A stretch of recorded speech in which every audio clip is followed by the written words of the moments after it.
Good evening, everybody. Welcome to Brampton's Planning and Development Committee meeting. I'll begin tonight's meeting with a roll call. I think Deputy Mayor Singh is having problems to getting online, but do you see him in there? I believe he's also on his way. Councillor Santos. Present. Councillor Vincente. Present. Councillor Brar is having problems? Yeah. Okay.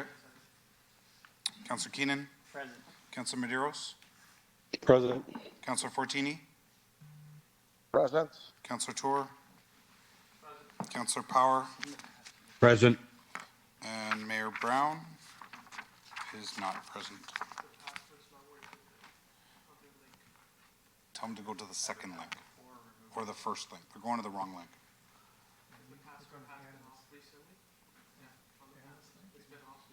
That's user error. We're at the approval of the agenda stage. Would anybody like to add, remove, delete anything with respect to the approval of the agenda? Seeing Through you, Mr. Chair. Just the clerk's office has been apprised of the following changes for tonight's agenda since the revised agenda was published at 5 o'clock today. We have an added delegation request that will be identified as 6.5 on tonight's agenda from Mark Condello, Glenn Schnarr and Associates, on behalf of an adjacent property owner, and this is in regard to item 7.5 on tonight's agenda, a staff report on the application for temporary zoning bylaw amendment, Blackthorn Development, Old Castlemore Road in Ward 10. We also have added correspondence that will be identified as 11.6 on tonight's agenda. Correspondence from Melissa Winch, Castles Brock Blackwell LLP, on behalf of M. DiBiase, property owner of 5620 Countryside Drive. And this is in regard to item 7.7 on today's agenda. Staff report regarding city-initiated zoning bylaw amendment for 5556, 5600, and 5620 Countryside Drive in Ward 10. And finally, we have added added correspondence to be listed under item 11.5 on the agenda. And this is from various individuals regarding item 5.2, a statutory public notice item, a staff presentation on an application to amend the zoning bylaw, Blackthorn Development Corporation on behalf of Falcon Investment Group, 11462 Coleraine Drive in Ward 10. And there are 5 additional pieces of correspondence from individuals on that item. I'll go to the list. There's no list. Councillor Vincente, you move approval of the agenda. All in favor? That carries. Next item, declarations of interest under the Municipal Conflict of Interest Act. If any member has to declare a conflict of interest, now is your time to do so. Seeing none.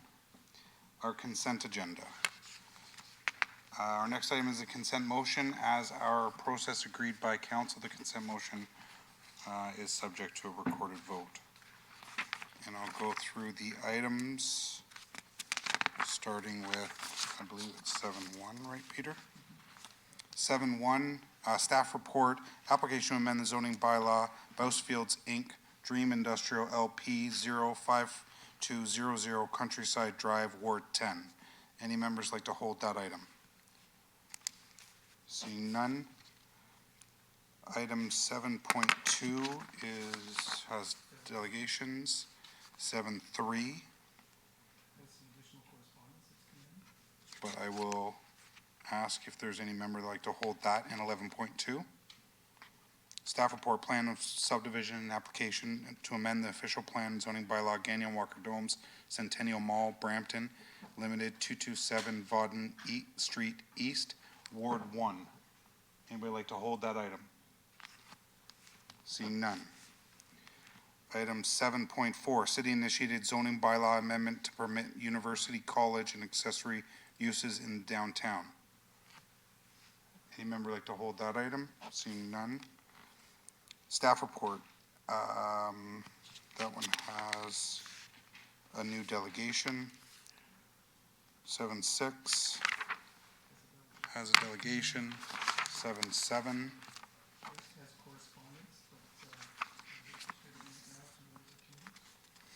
7.7 is a staff report, city-initiated zoning bylaw amendment 5556, 5600, 5620 Countryside Drive, Ward 10, to facilitate the development of a permanent office and associated outdoor storage use on the site. There's no delegations. There's correspondence from legal representation for one of the property owners that was just emailed to members of council now. Is that requesting? Are they requesting anything?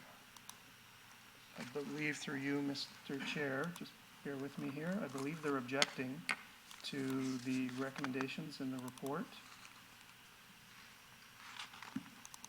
That's not the I'll one hold for- it. I'll hold it. Okay, Councillor Deputy Mayor's held that. Oops.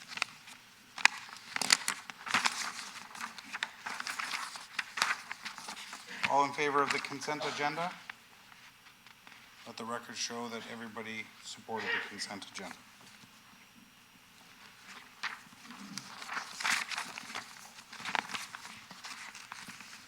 5.1 has delegations. So our first item is 5.1 staff presentation, application to amend the zoning bylaw, Hampton Development Corp. And SGL Planning and Design, 241 Queen Street East, Ward 3, to facilitate a high-density mixed-use development, 241 Queen Street East. Our staff presenter tonight is Nicole Natalie Hansen. Nicole, welcome. Thank you. How are you? Good, and yourself? Good.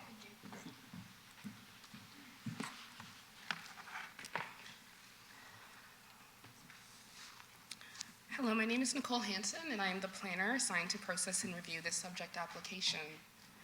The purpose of this public meeting is to provide information to the public and seek feedback on the application filed by SGL Planning and Design Inc.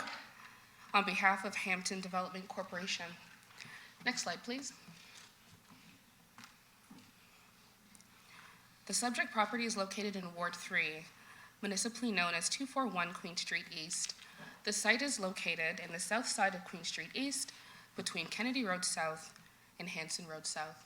Next slide, please.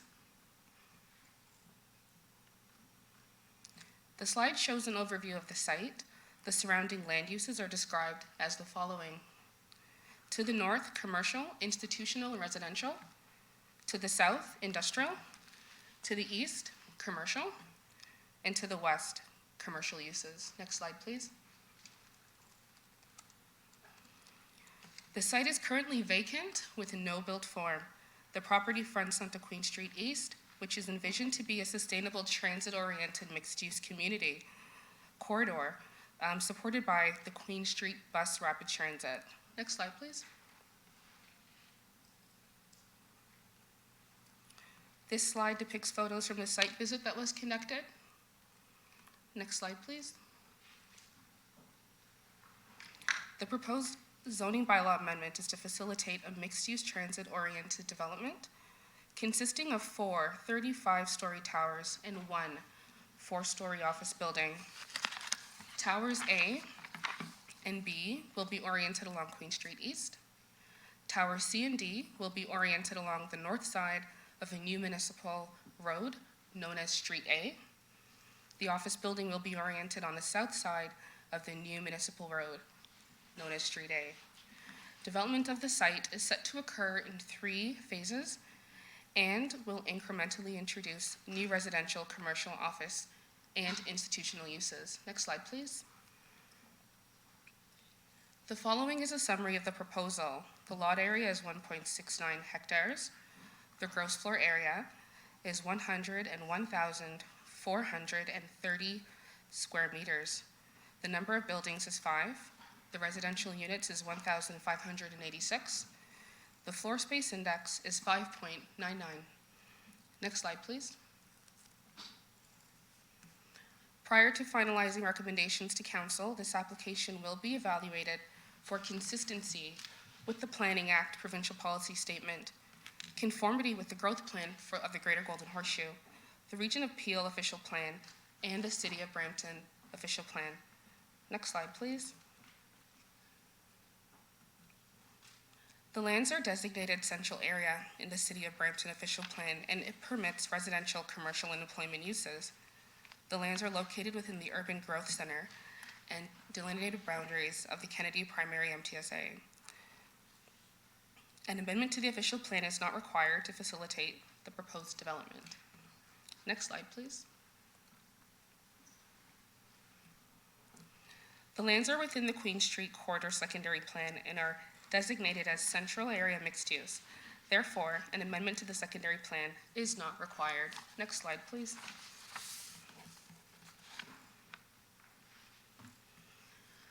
The property is zoned Commercial 1, Special Section 3521, where an amendment to the zoning bylaw is required. Next slide, please. The applicant proposes an amendment to the zoning bylaw to permit a site-specific mixed-use zone to reflect the development. The proposed zone is DC1-XXXX. Next slide, please. Key issues and considerations for the development proposal are as follows. The issues: there's regional servicing capacity issues for the site. The amount of green space and vegetation proposed at grade and on the podium limits the development from achieving a strong sense of character and placemaking experiences. The layout of the building needs to achieve human-scale design elements in relation to the road network and POPs area. Also, upon the ultimate construction of the north-south road, which is Street B, all site access to and from the north-south road will be closed during construction. Adjacent industrial uses may also impact the development. Considerations are: the property is located in an area intended for intensification, resulting in the future mixed-use development of an underutilized site. The property is located within the boundaries of the Kennedy primary major transit station area. The site is not located adjacent to any residential areas where there would be immediate impacts to residents. And also, the development will be coordinated in an orderly and phased approach as it relates to the provision of transportation, servicing, and other infrastructure requirements. Next slide, please. The next steps in the applications are as follows. The application was deemed complete on June 22nd, 2003. Staff will continue to review the application, including reviewing comments from the public and technical comments, and advance a final recommendation to report to council for a decision. Issues raised will be addressed in the recommendation report. Staff will contact and follow up with those residents who have spoken, written in, or advised of an interest in monitoring this proposal. Next slide, please. The development application can be accessed by the public through Brand Plan Online. Next slide, please. The report associated with tonight's meeting is available online. The presentation will be available online shortly. If you have any questions, please feel free to contact myself, my manager, or the applicant. The applicant is Graham Barrett from SGL Planning and Design, Inc., representing the owner, Hampton Development Corporation. Next slide, please. And thank you. Have a wonderful evening. Thank you, Nicole. We'll go to delegations now for the item. Our first delegation is David Riley, Mauro Piverini, Berardo Graziani, on behalf of Hampton Development Corp. Welcome. Please state your name. Hello, I'm David Riley from SGL Planning and Design. Hi, David. You have 5 minutes. Both Mr. Peverini and Mr. Graziani are here in case there's any questions, but I'm happy to speak. And thank you, Ms. Hanson. Where'd you go? There you are for the presentation. It's actually going to significantly speed up what I had planned to say, but I did want to just address a few things. If we could just, I'll probably be saying next slide a lot, but next slide, please. And next slide again. So Ms. Hanson covered off the site location, currently a vacant site, of course in proximity to Queen and between, on the south side of Queen between Hanson and Kennedy. Next slide, please. And the surrounding area, I believe Ms. Hanson also covered it through the site photos. Next slide, please. And a little bit about the land use context, which Ms. Hanson has covered off fully. I just wanted to provide additional information with respect to a few things. If you could go to the next slide, please. And that is with respect to this being within protected major transit station area, this site. And I'm sure the city is well aware, and everyone listening tonight, that we're dealing with a property within the city's urban growth center. And of course, the major transit station areas that are in the process of implementation across the city. So this is really building upon the land use planning framework that you have in place now, but just recognizing that these are areas to accommodate a great deal of intensification. Next slide, please. And the secondary plan, which Ms. Hanson also spoke to, this site is designated central area mixed use. And Ms. Hanson also spoke about local roads through the site. And what I wanted to point out was that through this application is going to involve the implementation of the local roads that are contemplated in the secondary plan. So there are two. One of them straddles the western property line of the property, and then about 2/3 south into the site, an east-west road that is intended to go from this new north-south road out to Hanson.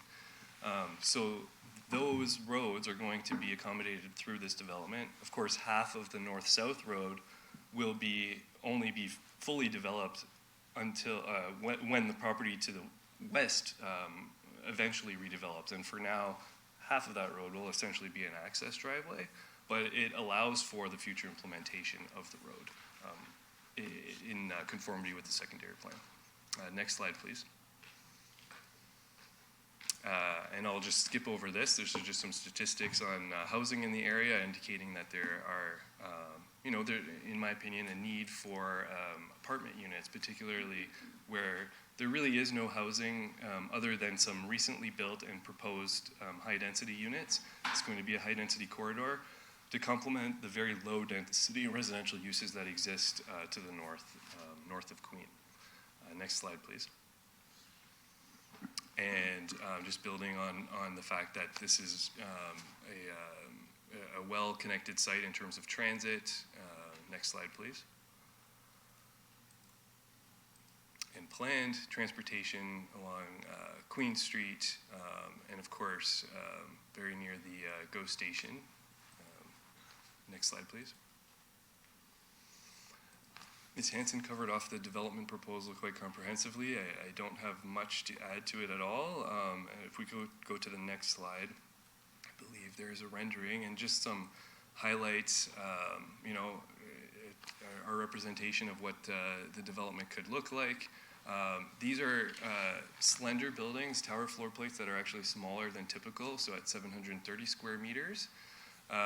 We think it's going to be a very nice addition to Queen Street, in line with some of the heights that are coming online in terms of proposals in the area, including one that's up, recommendation report in the area. Next slide, please. And this is just additional information. But really, I just wanted to conclude to say that to thank staff for the work so far, and the key issues that Ms. Hanson identified. We're confident that we can address these issues through further discussions with city staff and all departments, and of course the region and other agencies. So happy to answer any questions. Thanks, David. No questions listed? Thanks for your delegation. Thank you. Sylvia Roberts?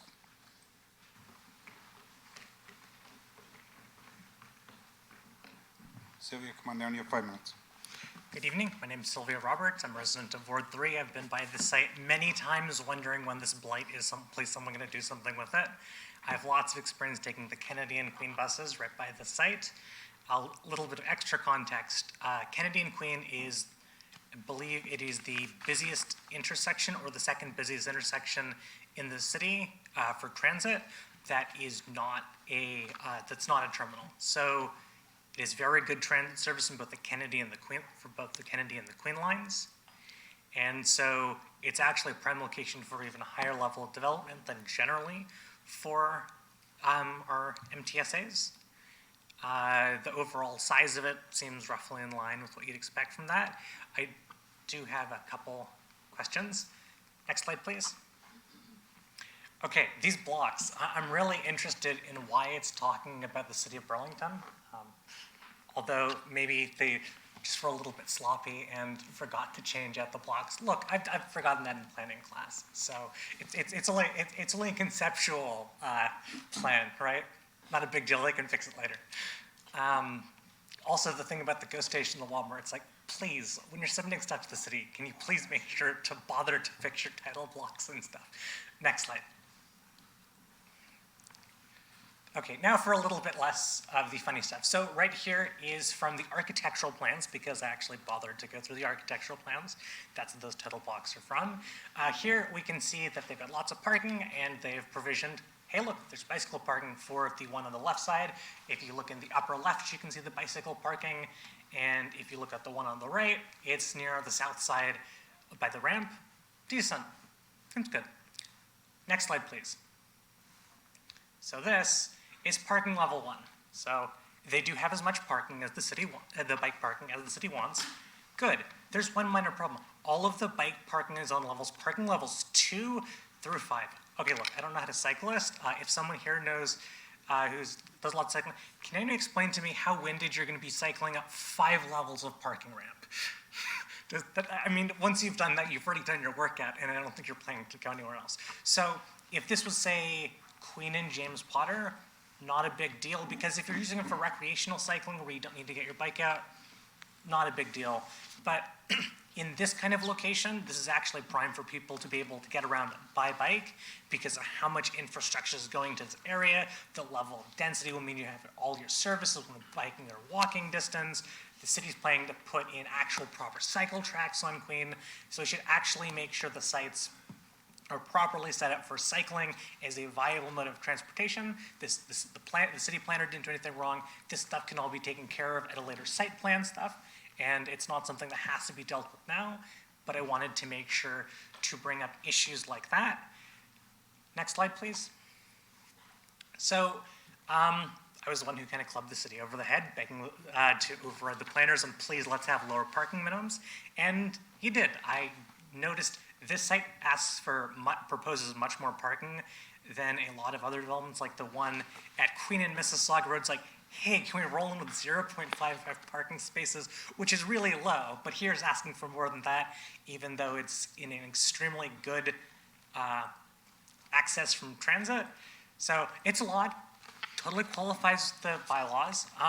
One of the issues that may or may not be contributing to this is when the city changed the rules, you also made sure to say, hey, we don't want surface parking. And when that was done, I specifically flagged the issue when it comes to phasing, because this is done as a 3-phase item, and the 3rd phase at the bottom is probably going to take a bit longer because of office. This could actually be done so the 3rd phase is actually as interim use used as a surface parking lot, which allows the applicant to build much less internal parking on the earlier buildings, and then that parking can be removed later as the infrastructure improves and there's more services so people can finally walk and bike to stuff, and there's just lower need for the parking. And if you're doing surface parking, you're looking at maybe $15,000 for constructing it. But if you're looking at 5 floors underground, that's probably what, 75 grand, something like that per spot. So if you can shave off a floor there, big money savings. So I'd like the city to consider working with the applicant, looking at that about using surface parking as a phasing plan, so we'll have less parking for the area, because once you build that parking underground, it's there, and it means there's more potential for total traffic on the roads there, and this area is going to be at such a high density that I don't think it can handle that much traffic. Please consider working with the applicant on that and potentially revising the parking rules to make it clear we can use surface parking as phasing. I know in Vaughan Metropolitan Center that's been good. Look, I know, I'll finish in 1 sec.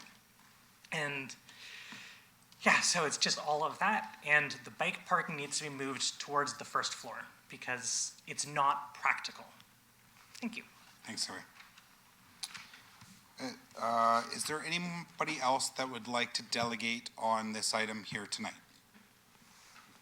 Going once. Is there anybody here that would like to delegate on application to amend the zoning bylaw, Hampton Development Corp. SGL Planning and Design 241 Queen Street East, Ward 3? Anybody in attendance that would like to delegate? to committee on this item tonight? Seeing none, it's been moved by Councillor Keenan.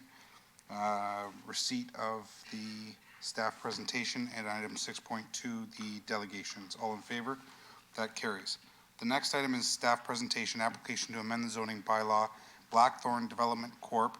On behalf of Falcon Investments Group, Inc., 11462 Coleraine Drive, Ward 10. Is there anybody in attendance tonight that would like to delegate or would like to hear this application, this presentation?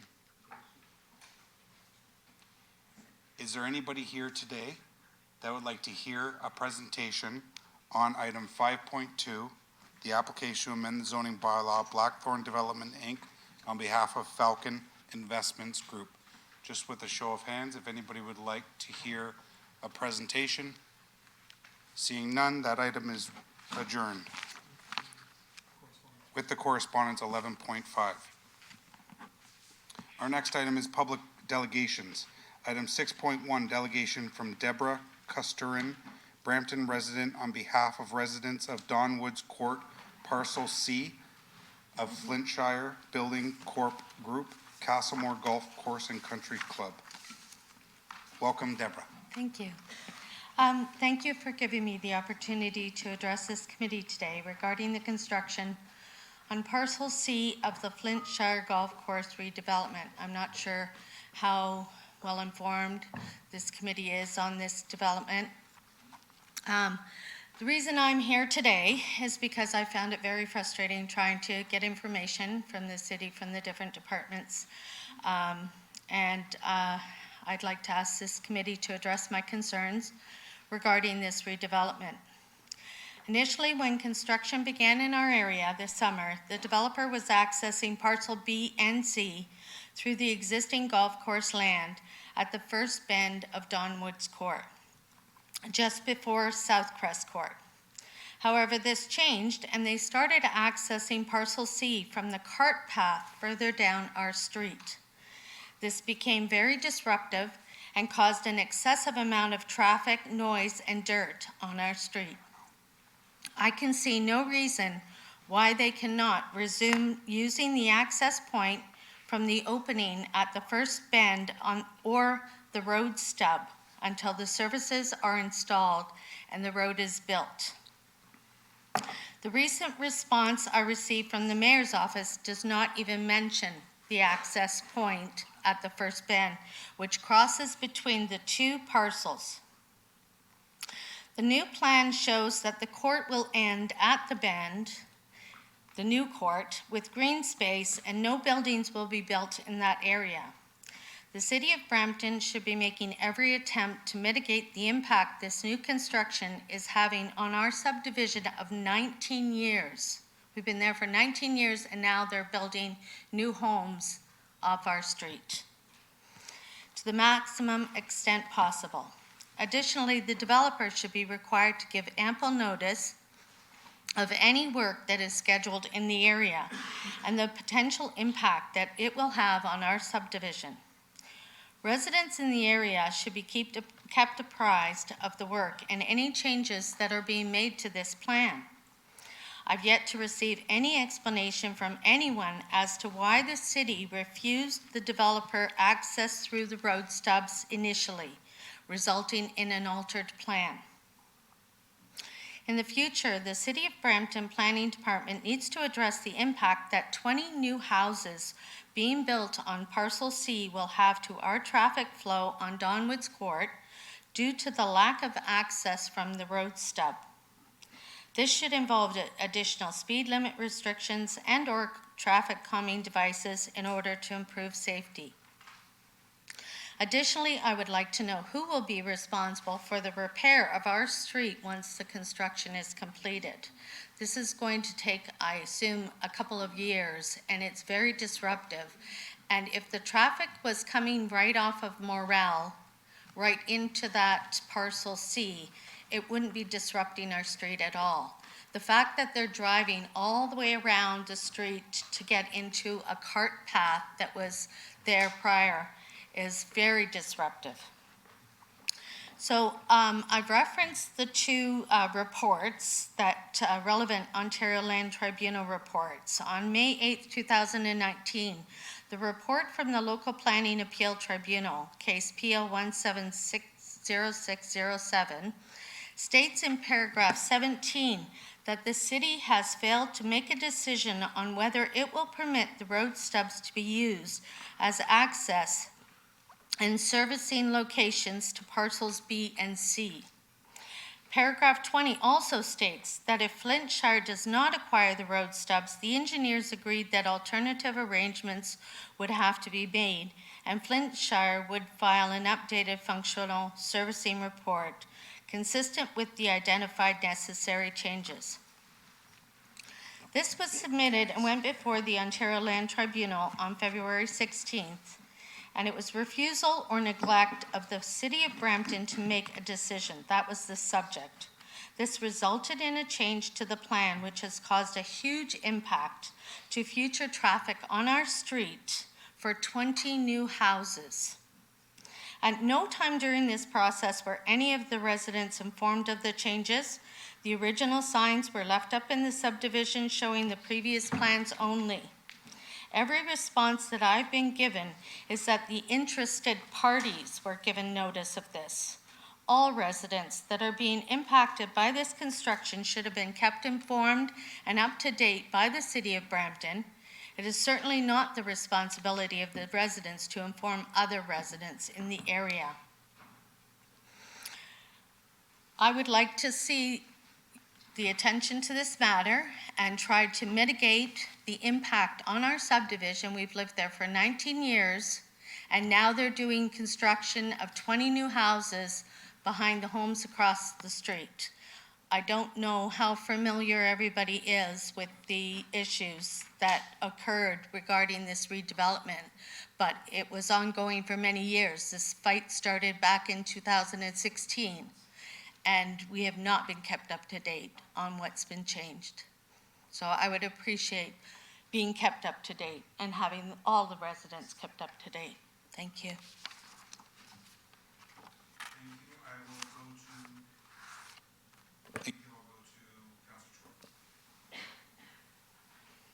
My thing just glitched. Good. Good now. Thank you, Deborah, for your delegation. Okay, It's thank the you. first time I'm speaking with you. So I'm new to the council for that area, so I'm your local councillor. Okay. And this was just brought to my attention recently because of this planning meeting. So I hear your concerns, and just to sort of paraphrase you a little bit, you would like to see that the new development has an entrance off of Morrell Drive. Well, the road stub goes straight through. Yeah. And that's not being used. That wasn't, It's an they empty weren't given lot. access, but when you come around Donwoods, there's a large bend right at the beginning where the golf course crossed. Everyone crossed there, so they have access to both parcel B and parcel C right at that bend. And there's maybe 5 or 6 homes before then, but, and there, I don't see any reason why they can't use that access point. They've been driving, just recently, the last couple of weeks, they drove a huge earth mover right across the street. They've really made a mess of the road because of it, but they were bringing trucks all the way around to where the cart path was that went down into the ravine, bringing the trucks in and out of there for whatever reason, I have no idea. They've taken out all the soil, and even a few weeks ago, they were putting soil back in for whatever reason, and then using the earth mover to take it over to the other parcel, which made absolutely no sense at all to us. And it's so disruptive to our street. You know, hundreds of dump trucks coming in and out every day. It's insane. Okay. No, thank you for bringing this issue to light. If I can, whether planning staff wants to comment now or just take her delegation into consideration, and then if we can chat later and find out what we can do about this development and the way the works are going on right now, and whatever we can do to make it better. So my suggestion would be, being part of the old council and knowing this a little bit, my suggestion would be to take it away and have the discussion with staff and then you, both you and the deputy mayor circle back with the residents. Yeah. Who would be my contact? Because that's been. These two gentlemen right Okay, here Mr. are Burr and Mr. Singh. the Okay, best of the best. perfect. So I'll get perfect. your contact even right now, outside of the meeting. I think I have spoken with someone at Mr. Singh's office at one point. Yeah, and our offices are together, so we'll get in contact with you. Okay. But we'll also speak with staff and Okay, let's find a better Yeah. solution, right? that'd be Thank you, great. Deborah. Thank you very Deborah. much. Thank you. Our next is, move receipt of the delegation, moved by Councillor Tour. All in favor? That carries. Next item is 6.3, delegations regarding the city-initiated official plan amendment to the Credit Valley Secondary Plan 45 Wards 4 and 5. Our first delegation is an audio-video delegation from Satinder Malhotra. Peter? The CVRA, that is Credit Valley Residents Association, neighborhoods from Ward 4, 5, and 6 have strong objection to amendment of SPA 45, mainly due to infrastructure reasons and also because it preserves the hamlet-like character of the area. Several petitions filed related to the above and related files. We have serious inappropriate zoning concerns. 1. Incompatibility with the adjacent neighborhood. There is no precedence of such aggressive zoning change in Brampton in proximity to low-density residential 1 area. The examples sent by the Brampton Planning Department to the CVRA show no true comparables. No approval from neighborhood residents was sought, nor was CVRA involved in the active consultation process. Traffic. Recent studies exhibit congestion levels. Brampton Rapid Transit, which was earlier given as a solution to the traffic issues in this area, at present is not in the pipeline for Queen Street West. Even if it's planned, it will take decades. Despite this, further intensification and multi-rises are being justified. 5. No proximity to essential services. High-rises and multi-rises are designed where there is proximity to major transit hubs, malls, hospitals, recreation centers, and educational institutions. None of these are present in this area or even close to it. This is against the basic urban design principles related to high-rises and multi-rises. We, the residents, have been repeatedly questioning this and have received no relevant or satisfactory answer.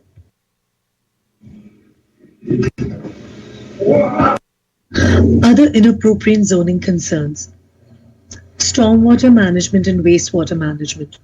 The area gets the name Springbrook due to the underwater brooks that would spring up. This means the water table is unpredictable and it leads to flooding risks. This has happened several times in the past. Also, there is an endangered species habitat in this area.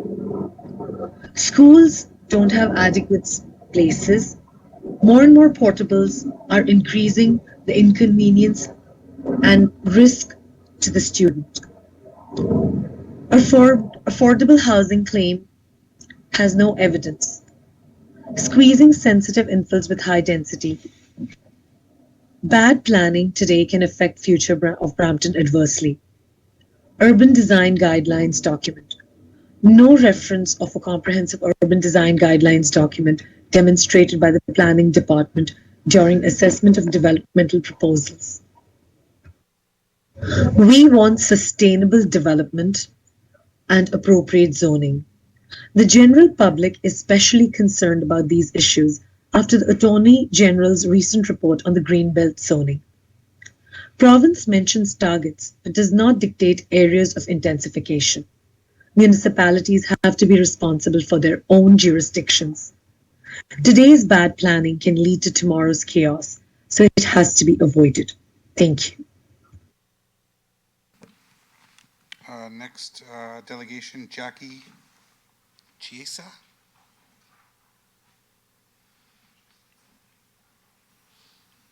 Welcome, Jackie. Good evening. I did send a couple of slides today. It's just 2 slides. To the have city clerk's office. I'm not sure if you got them. Is that one of them? Oh, thank you. Okay. Good evening, councilors. My name is Jackie, and I'm a resident of Ward 5, where I've resided with my family since 2013. I'm also a member of the Credit Valley Residents Association, representing Ward 4, 5, and 6 within the Springbrook settlement area. We strongly oppose the official planned amendment, which would remove the policies currently in place which maintain low-density housing.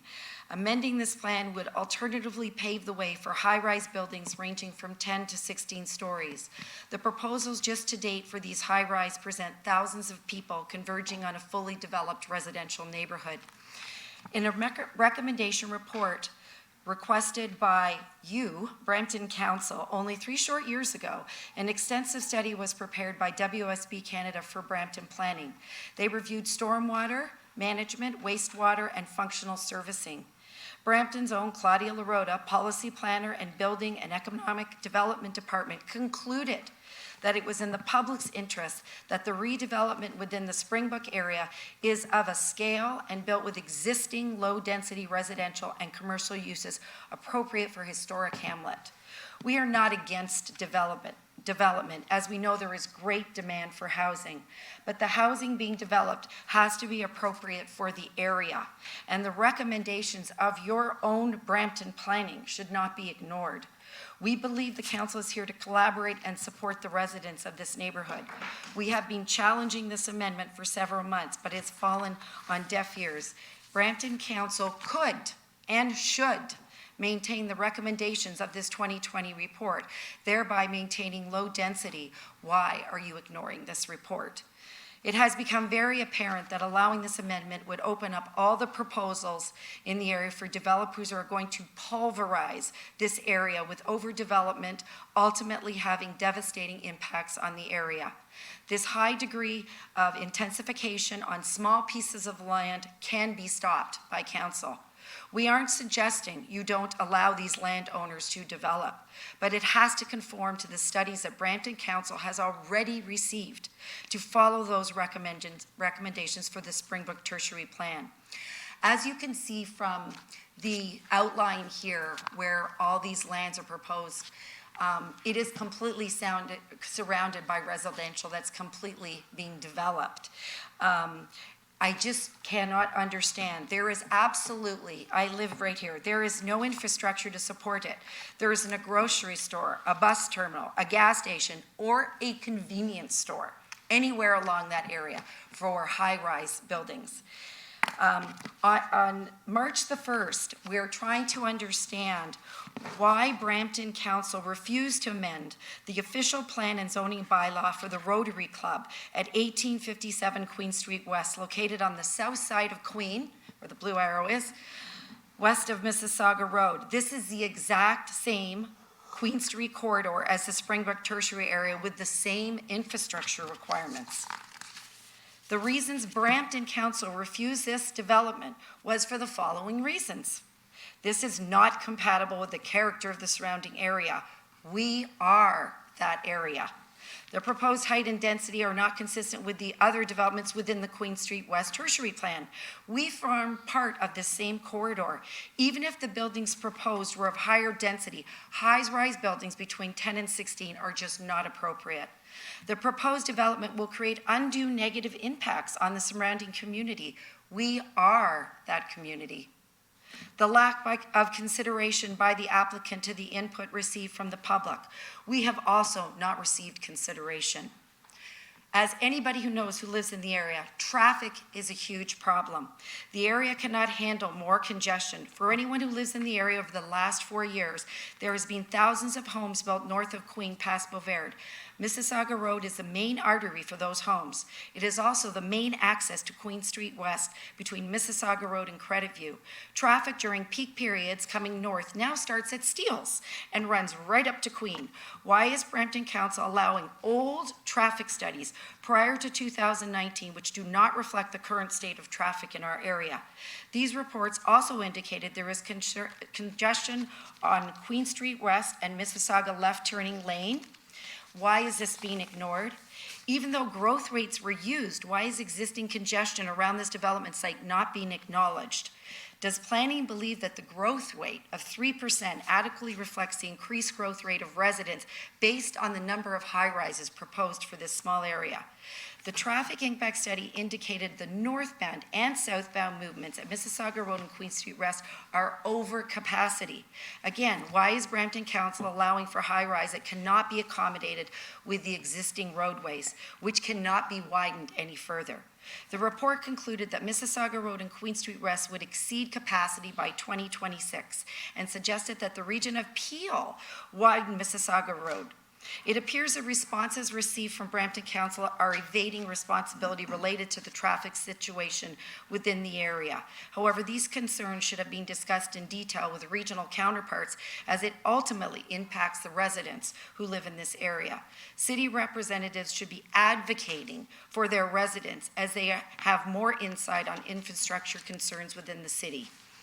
And just because I know I'm over, just for the very last slide here.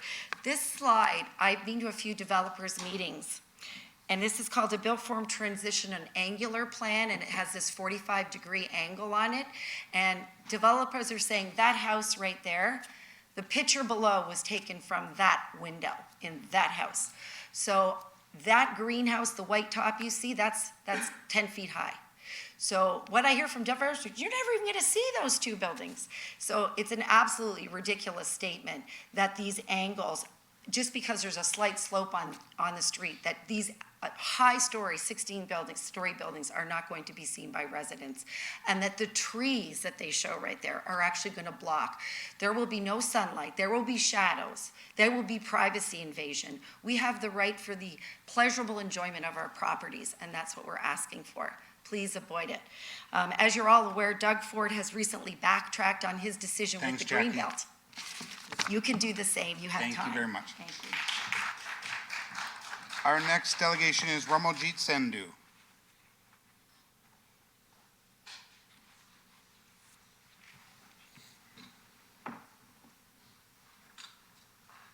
Welcome. You have 5 minutes. Thank you. Thanks.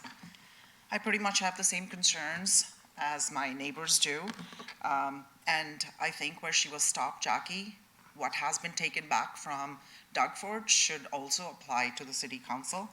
I just want to read a part of the strategic focus area from the recommendation report, which talks about that it supports the strategic focus area is health and well-being, and I'm reading from the recommendation report, transit and connectivity, growing urban centers, and neighborhoods. None of these apply in our area. None of this development is going to make health and well-being better. None of this will connect anymore the transit. None of this will have any neighborhoods which are better than before. Certainly not. And it talks about being a mosaic of complete neighborhoods. This certainly is not a complete neighborhood. It won't be once these high-rises are in place. Because I'm asking, where are the shopping centers like my neighbors did? Where are the medical centers? Where's the hospital? Where's the recreation center? Where are the extra jobs that are being created? Where is the business complex which provide the jobs? All the questions asked by the CVRA, like my neighbors mentioned, have been fluffed. The matches for the existing areas with similar buildings and zonings are not comparable at all. All those are close to either highways or plazas or transit areas. And in this case, a big bottleneck is going to be created right at Queen Street West with the justification of BRT, which is not LRT, which is not planned from Brampton Gateway to Port Credit, GO, which is not an LRT extension, which is from Brampton Gateway to Brampton GO, and I take this from the recommendation report. Education, there's only one separate elementary school allocated. which is not a public school, which is not a middle school, which is not a high school. And I know the public education is always based on the number of students in the area, but I think in this case, if the amendment is going to go through, there's going to be many, many students. And you can't build the schools after the high rises. Shopping centers, none, of course. I basically do live in this area, and I've spent my lifetime earnings, and I do not want to see my house being brought down. The city has maintained sustainable growth, but this rezoning is not sustainable. And I pretty much will be repeating myself by saying, but I do want to say it, because this area will be surrounded by executive homes. There is no closed shopping mall, no terminal, no big bus terminal, no highways, schools that are already at maximum capacity. They have portables. That's what shows they're at max capacity.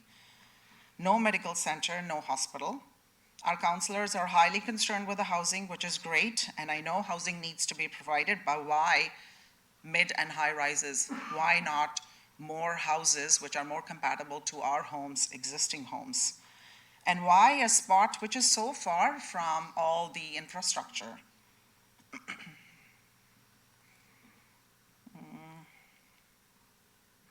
To me, it seems there are no satisfying reasons except the presence of parcels of land which are being grabbed by the developers, and they're being advertised as ravine areas close to Credit River.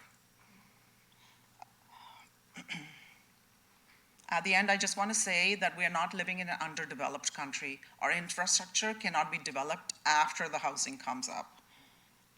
And that's it. Thank you. Thank you, Ramaji. Our next is an audio video delegation from DP Purba.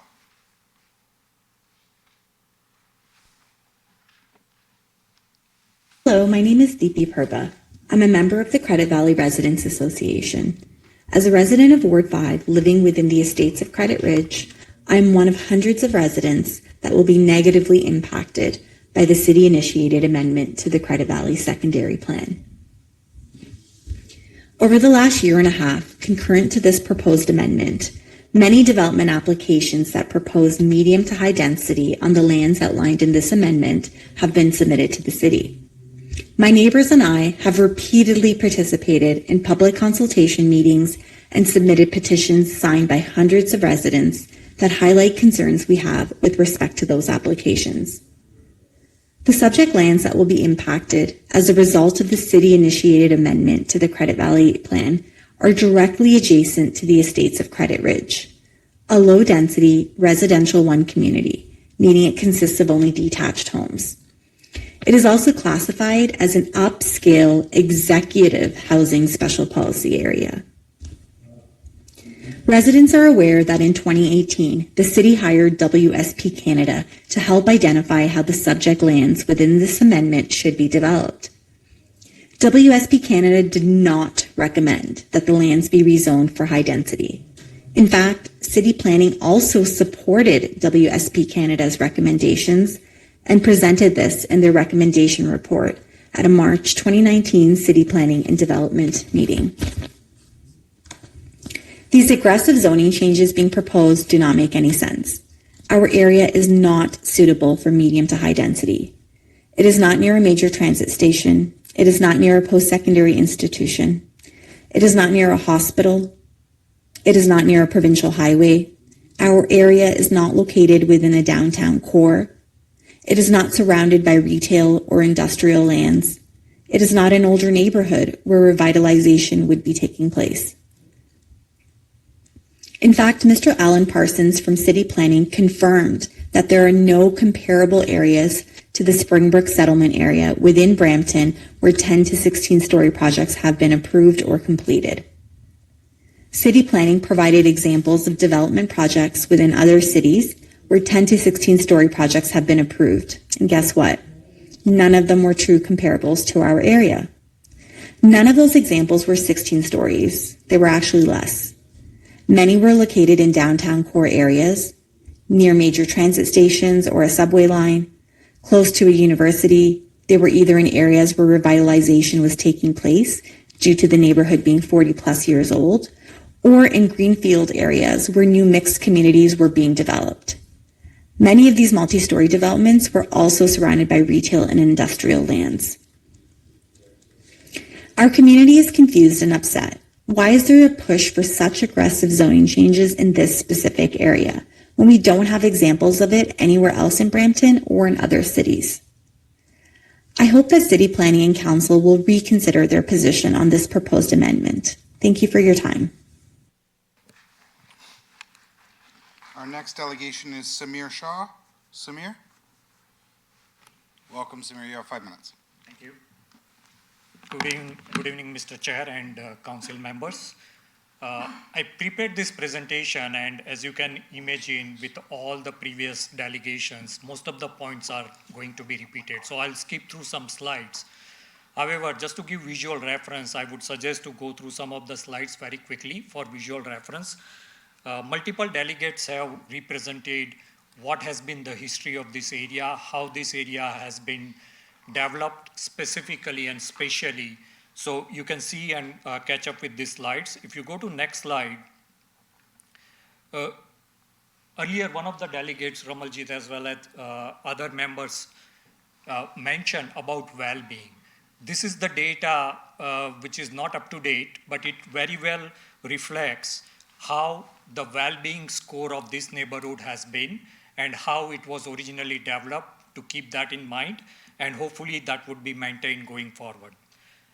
If you go through next slide, that would give little more information around this, whether we look at the socio-demographics of this area, the overall economic opportunity, or any other factors you can think from overall well-being of the existing residents there.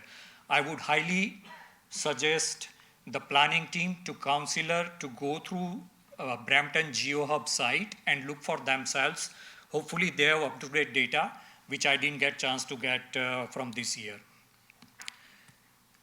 We have been asking why question, and two answers which came to us was, oh, this is a transit corridor. And then later on, oh, province has a pressure on us and targets. None of them, as mentioned by many other delegates, are justifiable reasons here.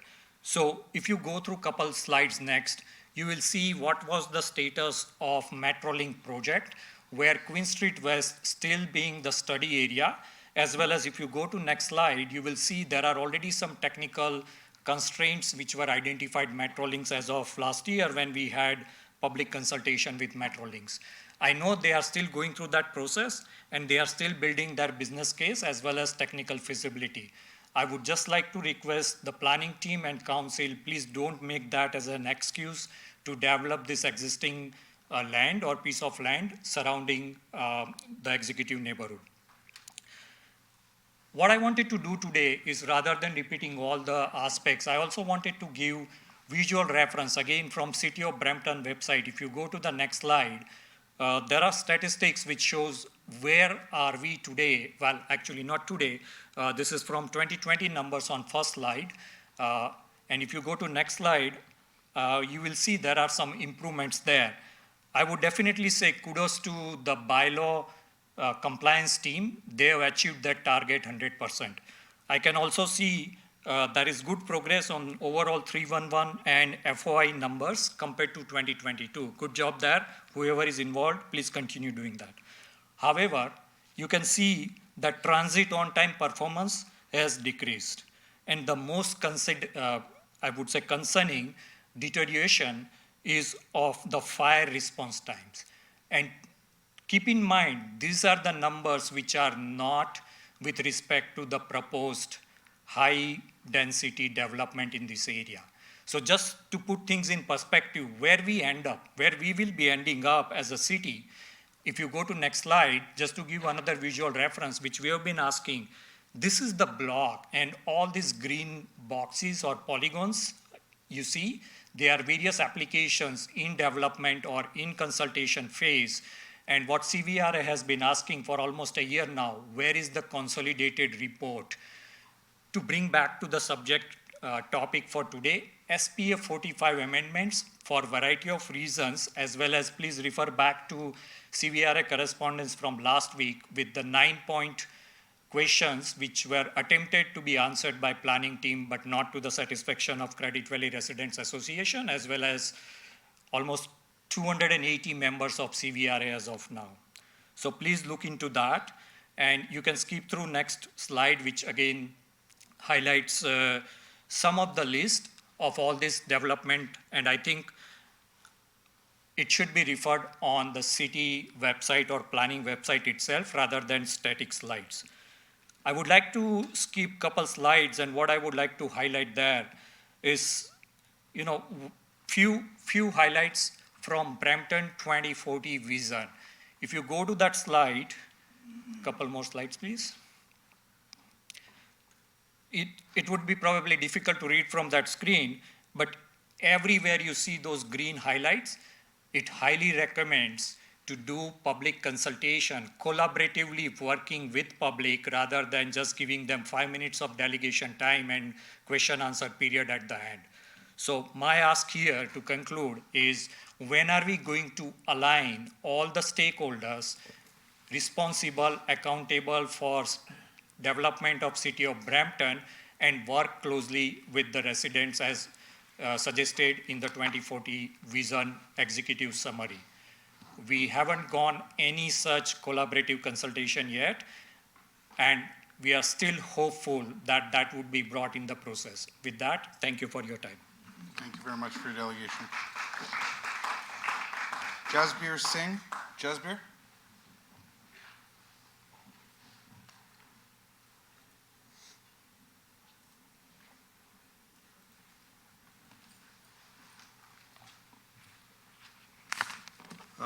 Good Welcome, evening, Jasbir. You Chair. have 5 minutes.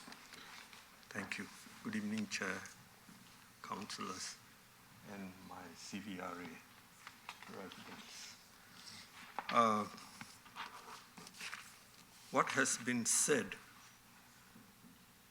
has been repeated over and over again, and I would not like to be that broken record, and I would like to change it. What Satinder said, Jackie said, Ramaljeet, and the following. If city planning can please tell us where we are wrong, we would appreciate it. But there is no communication from the city planners or the councillors. So if they can show us, then we could communicate and decide, yes, we are wrong.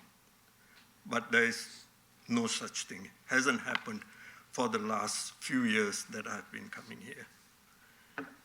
And Doug Ford said what exactly our CVRA people are saying about infrastructure. And guess what? I'm sure you keep up with the news. On the first day of parliamentary session after the break, Minister of Housing, Infrastructure and Communities of Canada, Mr. Sean Fraser, said exactly what we are saying. So are we wrong? Is there something wrong with us? When Doug Ford, the Premier of Ontario, says that, and the minister, the federal minister says that build high-rise near train stations.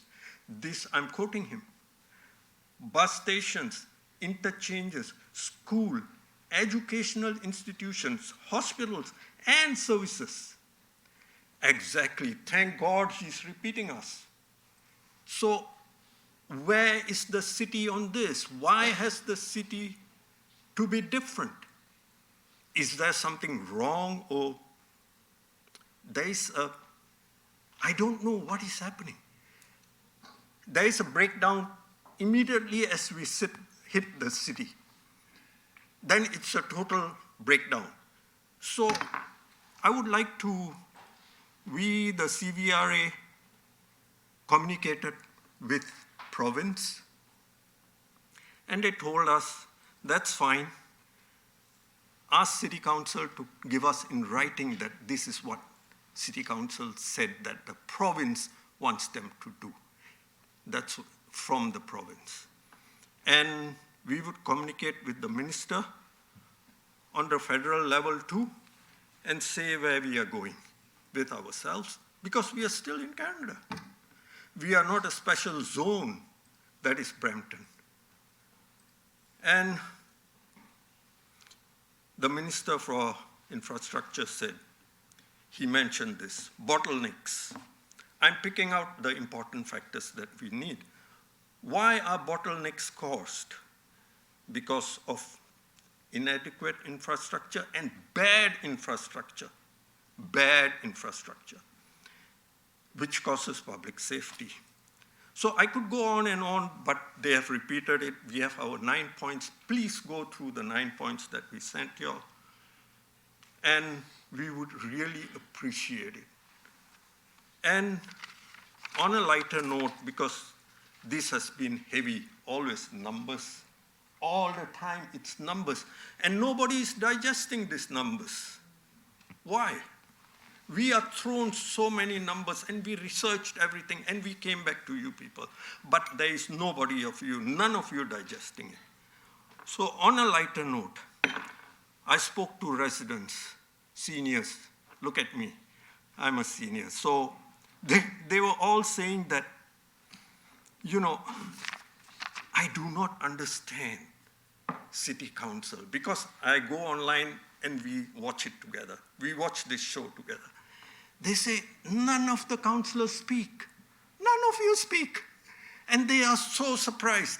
They say, these are our elected, people who are representing us. During your city council, nobody speaks. And I am so refreshed today. The first time, Councillor Toor spoke to the resident who had some objection. That is so refreshing. And none of you speak. You are all heads down into your paperwork, or I don't know, but you have very serious faces. So Jasbir, you're out of time. Okay. What I'm gonna do now is I'm gonna let you know like what you're referring to. When there's public meetings that come to committee, I don't let anybody speak. It's not their time to speak. When there's city-initiated public meetings and when there's application public meetings, it's not our time to speak. Okay. It's our time to listen, and it's your time to speak. Okay, fine. Now, this is a little bit different because we actually have an item before us, and you're going to hear councillors speak today. Okay. Okay? One last thing can I say? You got 30 It's seconds. on a lighter note. So, seek what is right and bring it out of its hiding place. Please do not ignore the obvious, for it is worth of a clear eye, a clear mind, and a big heart to do the right thing. And every one of us are a variation of you people. So bring out your heart and think for us and be with us. Thank you, Jasbir. Thank you. David McKay from MHBC Planning. David, welcome. You have 5 minutes. Good evening, Mr. Chair, members of council. My name is David McKay. I'm a registered professional planner with MHBC. I represent Crystal Homes, who is a landowner within this area.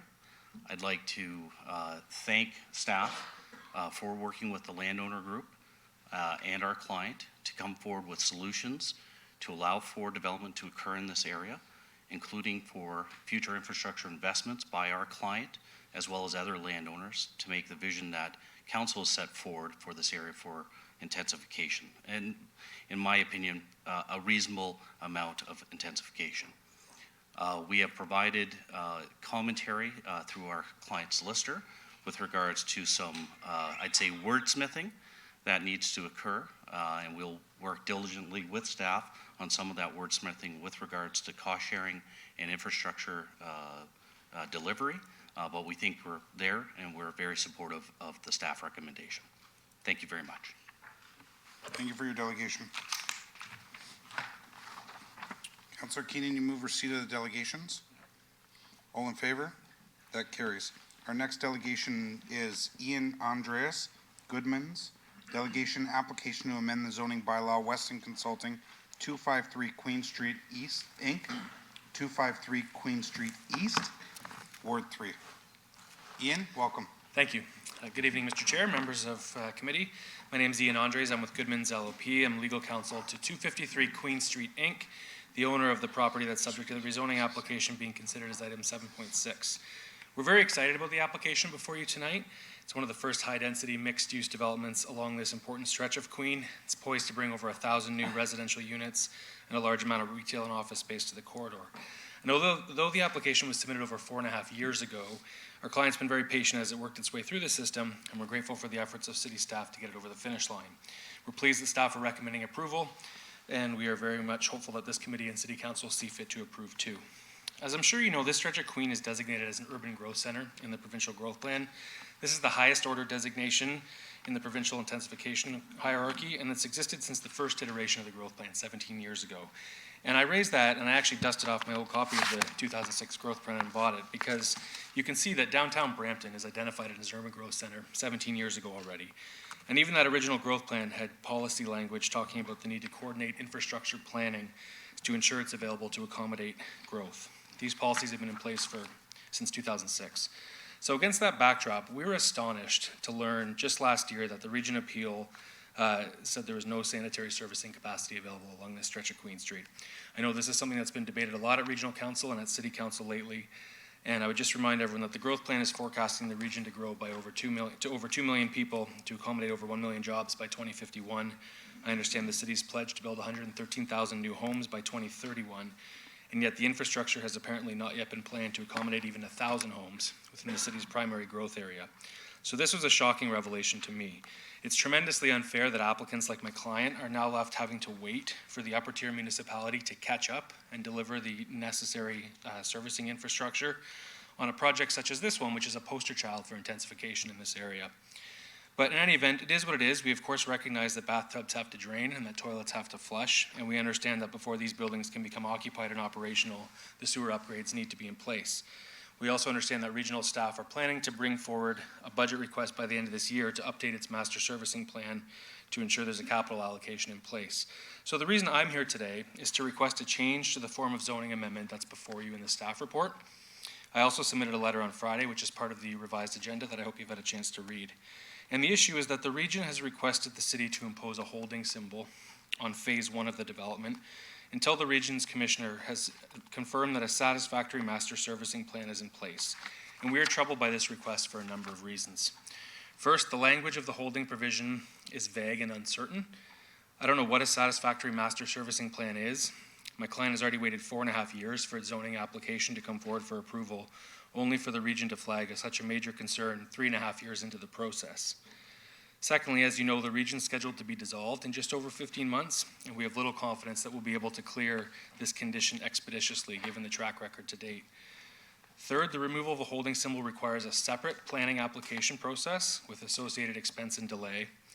And while we understand that a holding symbol is needed for phase 2, there's no issue there. We understand a new east-west road has to be constructed, and there are environmental issues that have been worked through with the TRCA that require a holding symbol on phase 2, so that's no problem. But these constraints do not affect phase 1.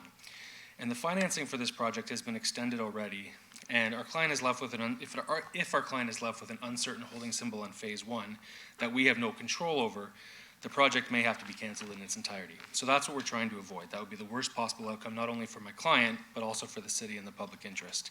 This project is supposed to be a catalyst for intensification and for growth, not an example of how growth cannot occur because of red tape or failed planning.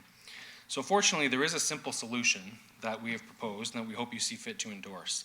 And it's that the Planning Act actually already includes a provision which directly deals with a situation like this. It's in subsection 34.5. It gives the city the ability to include in its zoning bylaw a provision which prohibits the use of land until the necessary servicing is in place. We've discussed this with staff at length over the past few months. We think it's a ready-made solution that will be easy for the city's chief building official to implement at the building permit stage. And it'll ensure that permits are not issued until the sewers are available and secured through agreements and funding before any buildings are occupied. So if this language is included in the zoning bylaw, there'd be no need for a phase 1 holding provision. Our client's also willing to enter into a servicing agreement with the city for an added layer of protection. So the letter I submitted dated September 22nd has the details of this request. I'm happy to take any questions or to explain in more detail, but essentially what we're asking for is for this committee to direct staff to revise the zoning amendment before it comes back to City Council for approval, to remove the Phase 1 hold, and to instead insert the 34.5 language so that Thanks, this Ian. project can proceed. Councillor Thank you very Kerr. much. Thank you, Mr. Chair. I did have a chance to read your letter and speak with staff on this. I am happy to move up the report and request that we go ahead with the S34 and remove the hold on just Phase 1, if I'm correct. Happy to do so, given where it is in the proximity, how long it's been going. And it's my understanding that this will just continue the process along, but nothing will be built until we have that servicing. So I am happy, if Mr. Chair, if it's appropriate to bring that report up and make that amendment for staff. Is that, Commissioner? Commissioner Ganesh, are you okay with that? Yeah, through the chair, we're happy to receive that direction. What I might suggest is that staff work with the applicant to ensure that type of language is reflected in the final bylaw before it's brought back to council for enactment. I think that's what the applicant's delegation is seeking. So I've consulted with internal legal counsel and my staff, and we're happy to take this direction and work with the applicant to bake it into the enacting zoning bylaw. Okay, so the H is being removed and put in Phase 1, right? a 53.4. A 34.5. 34.5, sorry. Through you, Mr. Chair, I think we need some clarity. It sounds like we're amending Clause 3 of the staff recommendations to either we're going to insert actual wording, or is it going to be in accordance with the letter submitted from Goodman's? I don't see the H in this. Where's the hold on the staff report? Through you, Mr. Chairman, I'll just note that within the zoning bylaw that's appended to the report, there's a reference to the H there. But as discussed, staff can work with the applicant and accommodate the request for the 34.5. So then it's number 4 within the zoning bylaw amendment? Okay. Sorry, through you, Mr. Chair, I just need clarity. Clause 4 speaks to no further public notice. Clause 3 speaks to amending the zoning bylaw essentially in accordance with generally set out in attachment 10. Attachment 10, I understand, is the proposed zoning bylaw amendment, and that's where the amendment has to take effect. Is that correct? Yeah. Is that where the hold is in through the chair, attachment 10? Yeah, through the chair, I would suggest that we go with the clerk's first recommendation and tie it to recommendation 3, because recommendation 3 speaks to the submission from the applicant, and then will enable staff to bring back the revised zoning bylaw prior to council for enactment. Okay, Councillor Keeney, you refer this to council? I would like to refer this to council. Thank you. Well, whenever it's going to be ratified. I think planning committee is okay with what you're asking, but for us to figure it out, we're going to send it back to staff and have it when it needs to be ratified at council. So that's when we're going to have it come back, okay? All in favor? That carries. Point of order. Thank you, Mr. Chair. Thank you. Oh, sorry, Councillor Santos, I didn't see your hand up.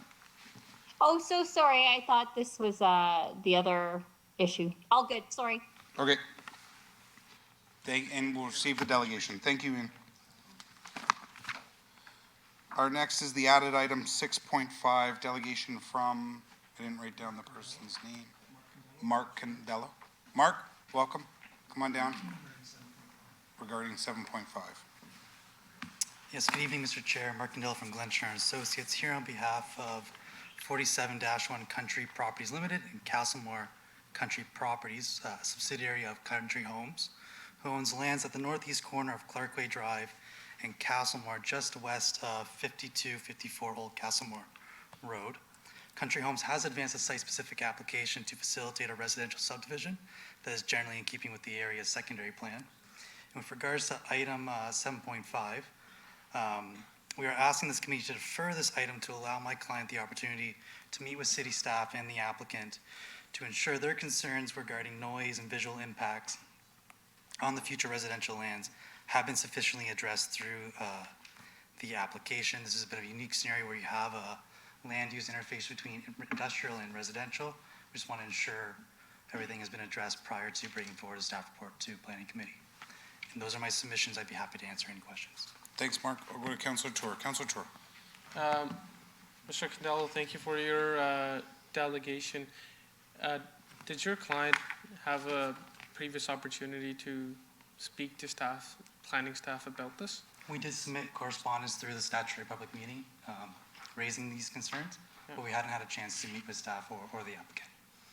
Okay, Mr. Chair, if we can actually, while we deal with this delegation, if we could bring up the item that 7.5 corresponds is to this before us. as well. And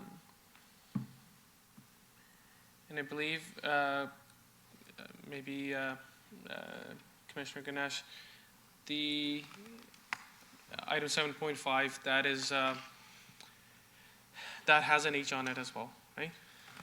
Through the chair, that's correct. And in the appendix of the recommendation report, there's a section on the acoustical report, which I believe the delegation is referring to, and which is the noise report, which is tied to the H.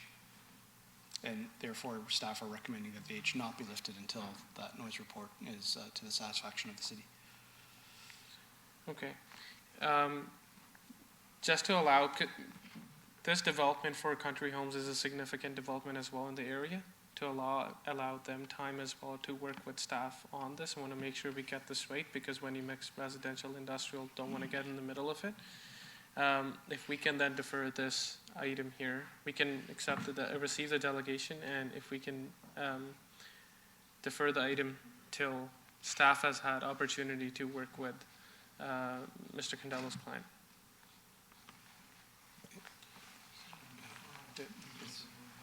Yep.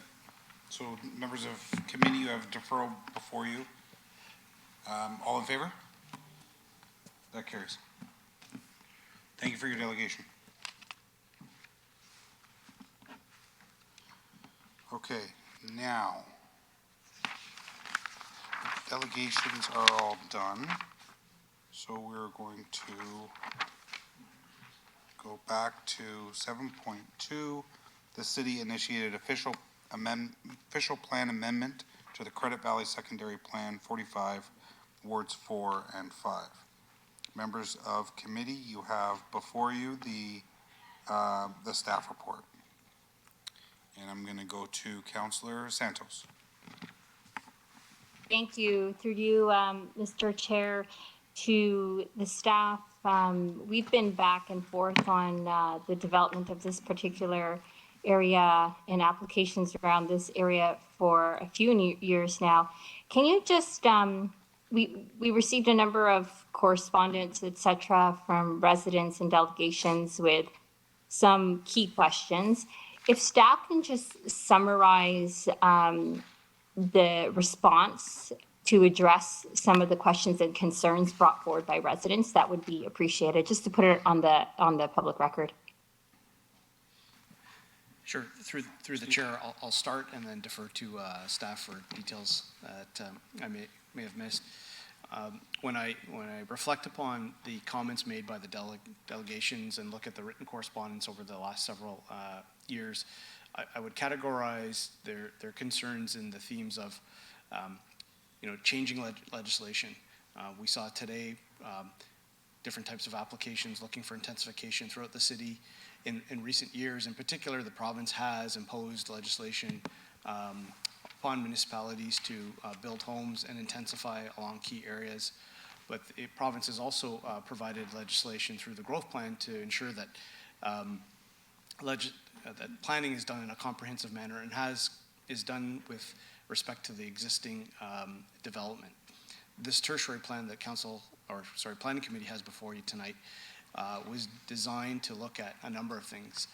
One, the comprehensive development of the lands within the tertiary plan boundaries, servicing items such as traffic, in particular, and also height and privacy, as some of the delegations have alluded to.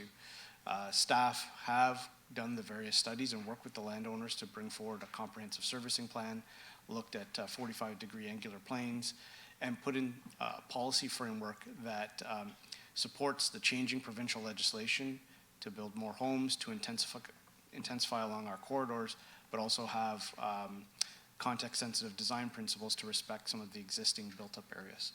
I'll turn it over to Jeff if I've missed any of the details, but I would say those are sort of the theme areas that I've heard. Thank you, Mr. Chair. That is correct. Mr. Ganesh summarized it well.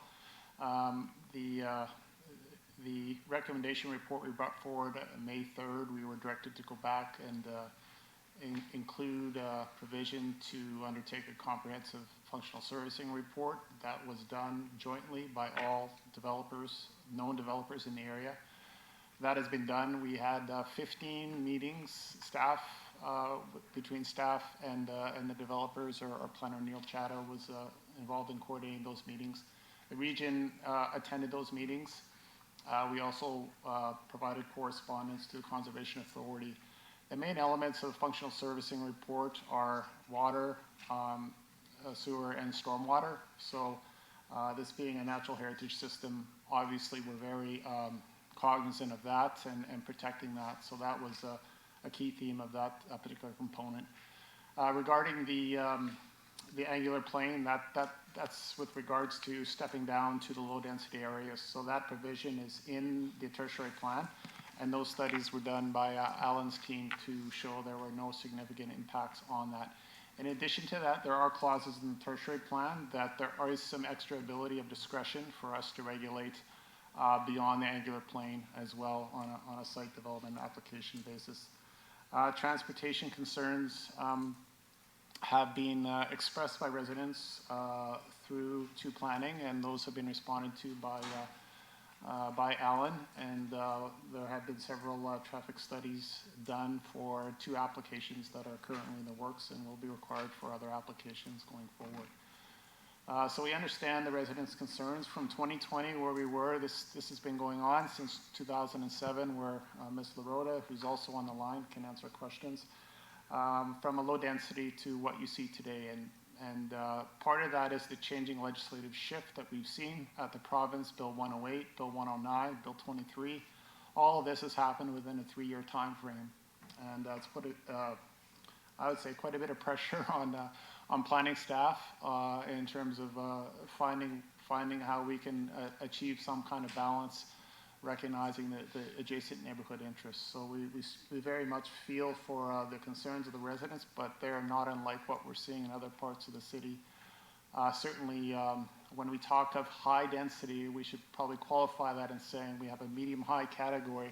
The high aspects of that are 14 stories on the corner of Albert Markel and Credit View, and that is for the mixed-use portion, and that is as high as we can go, but generally the kind of medium is 12. And when you compare that, I think you've heard the applications in MTSAs we're well above 30, 35 stories. So these are some of the dynamics and considerations that we've had. The developers are well, I think you heard from one, but we've working on quite a bit of pressure from their interests and trying to develop a tertiary plan that is balanced and is reflecting of all of those half a dozen interests that we have right now at the table. So Ms. LaRota is online as well, and she certainly has a far more history on this project. Claudia, did you have any comments to add?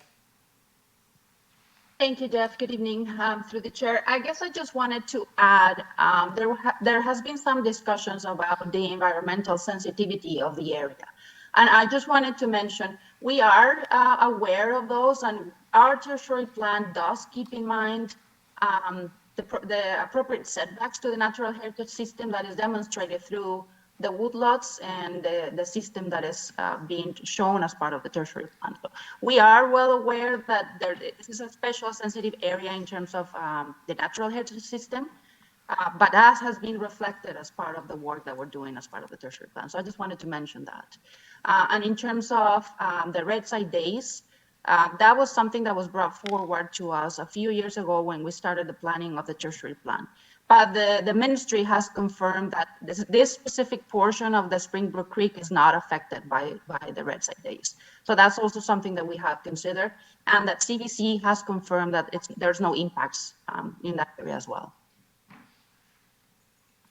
Okay, and thank you through you, and thank you for those responses to the staff and team. I have to say that given that this has been going back and forth for a really long time, that kudos to the staff for all the hard work that you had to put together to get to this point, and to the recommendation we have today. My next question is about the latest legislation regarding exclusionary zoning and how the report addresses and pushes back on that new provincial legislation regarding exclusionary zoning, and how we push it back in order to accommodate the sensitivities and the existing neighborhoods within this particular area. If you could just comment on that, that would be great. We had a workshop earlier today and brought up this particular point, but for delegates and residents listening this evening, an explanation would be appreciated. Yep, through the chair, through to you, Councillor Santos. Great question. And throughout the proposed tertiary plan policy regime, there's a hierarchy, if you will, of housing typology that allows for different housing types and respects the existing built-up area. You'll see everything from mixed use, medium density residential to medium density residential, and again, that allows for low density. So it's a mix of housing typology, which really aligns to where the province is going with allowing that mix in neighborhoods to not only provide a quantum of housing, but housing choice for different socioeconomic brackets within the municipalities. I don't know if Jeff would like to add to that.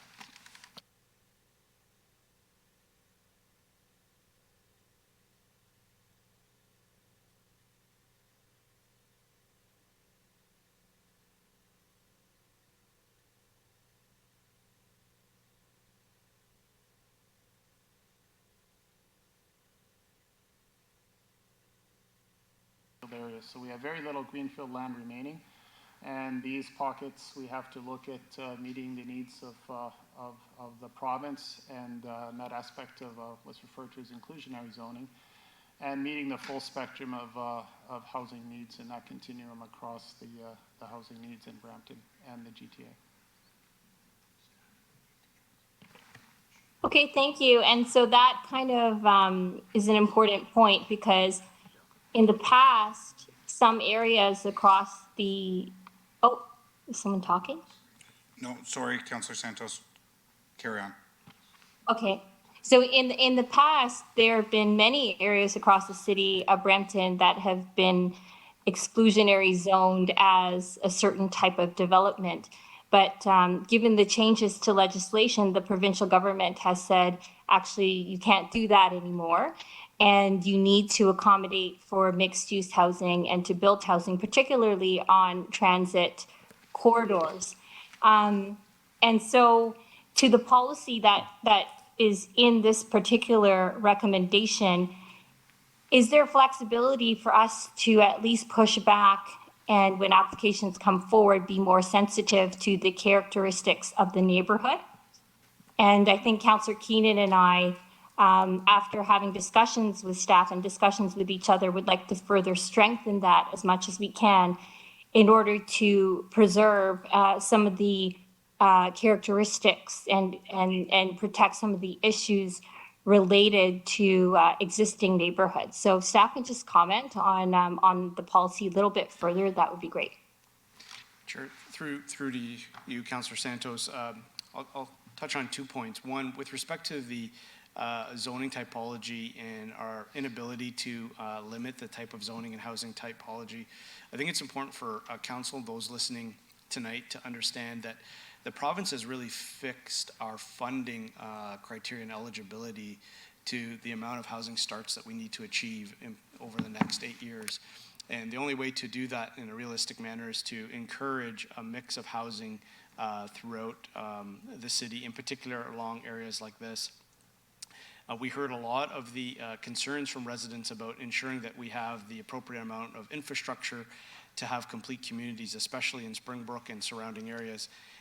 The funding for that infrastructure is heavily dependent on the province in terms of, to use the coin lightly, making us whole as a result of some of the financial pressures we are facing as a municipality. And this is why staff, through the proposed Springbrook Tertiary Plan, have put in a mix of housing typology and have also put in a policy regime that basically says, although in some cases, for instance, even if you meet the 45-degree angular plane and you're a certain height, there is the ability for staff to have sympathy, if you will, and a context-sensitive lens to existing residential areas, in particular low density and estate residential areas. So there's a number of criteria which staff will look at when development applications come forward. Maybe I'll turn it over to Jeff and or Alan to elaborate if I missed any details there. Thank you, Steve. Through Mr. Chair, just what I can add to that is that as it is that we're working on development applications and future development applications that are being proposed for additional areas within the Springbrook secondary plan or tertiary plan area, staff are always looking to understand how we could really be appropriately sensitive to the residents that are already existing in the areas with the policies that we see that are being really formulated through the tertiary plan. We see that there is really ample opportunity for us to really look at those matters in a clear way and have a sufficient way forward through the use of those policies to bring forward really good recommendations to accommodate development applications in the future. So staff are satisfied that through the use of our tools, together with through the use of the policies, that we're able to create and recommend approval for developments going forward that are sensitive to the existing areas. Okay, thank you. And thank you for all of that clarification to the team and staff.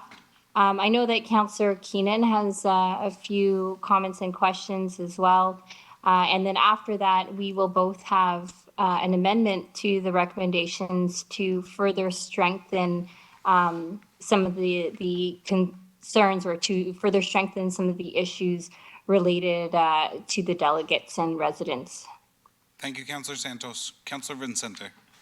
Thank you very much, Mr. Chair, and I just want to thank staff for the tremendous volume of work that has brought us here to this point, and to the work of Councillor Santos, Councillor Keenan, for bringing some additional wording after this, which I think will address a lot of the residents' concerns. I think for me, one of the most important points that has continuously been brought forward by residents is the servicing and the infrastructure requirements for these potential developments. And it's a little bit where the area wasn't planned for this, but developers have come into ownership of these properties, and they see a different kind of potential, different kind of vision for these larger parcels. This was not what was originally conceived for the area, but they are, as landowners, they are certainly within their rights to seek approval for something, you might say bigger, better, however you wish to word it. We, of course, have been working with them, but also listening to what residents' concerns being brought forward to us. And I would say that we have done a lot of consultation with residents on this one and provided a lot of opportunity for us to learn really what is the crux of the issue, what are the major items that we want to address. And so I think I want to thank the residents for engaging with staff. This is all part of a very important process. And when issues are brought forward, that provides applicants an opportunity to mitigate, to resolve those issues to everyone's satisfaction. We know that thousands more homes will be coming to Brampton in the future, but we're very much focused on this area of Queen Street West because that is where home is for so many of our residents that are here tonight. And we know that we would have liked, I suppose, that previous owners would have developed these lands into estate homes, but that's not what happened. What has happened is the property sat as they have been for a very long time, and now they're come into ownership under, you might say, very new rules. And you know, when these conversations started years ago, the legislation wasn't even in place, but it's as if the developers already knew where the direction of the legislation was going. And now we've reached a point where we're in a housing crisis, and you have the hand of government stating that these types of policies, these types of initiatives, not only do they make sense, but they are now required for us to follow. And so I think that what we would have liked to have happened, and speaking for the residents, what you would have liked to have happened on these parcels didn't happen before. It certainly seems that that's not the direction it is taking today. In terms of infrastructure around, like, stores, plazas, et cetera, I noted just on a map there is retail actually within 1 kilometer of some of these parcels. Like, I live within a kilometer of a grocery store, either if I travel or walk south, or if I travel or walk to the north. So, and there will be more in the future. I am very certain of that. We have here a report that has taken into account all of the factors, technical factors, factors brought forward by residents, and the report is recommending that we proceed. If the city had never come forward with this amendment, the applications would have come into the offices of planning regardless, because of the nature of the parcels that are there in place.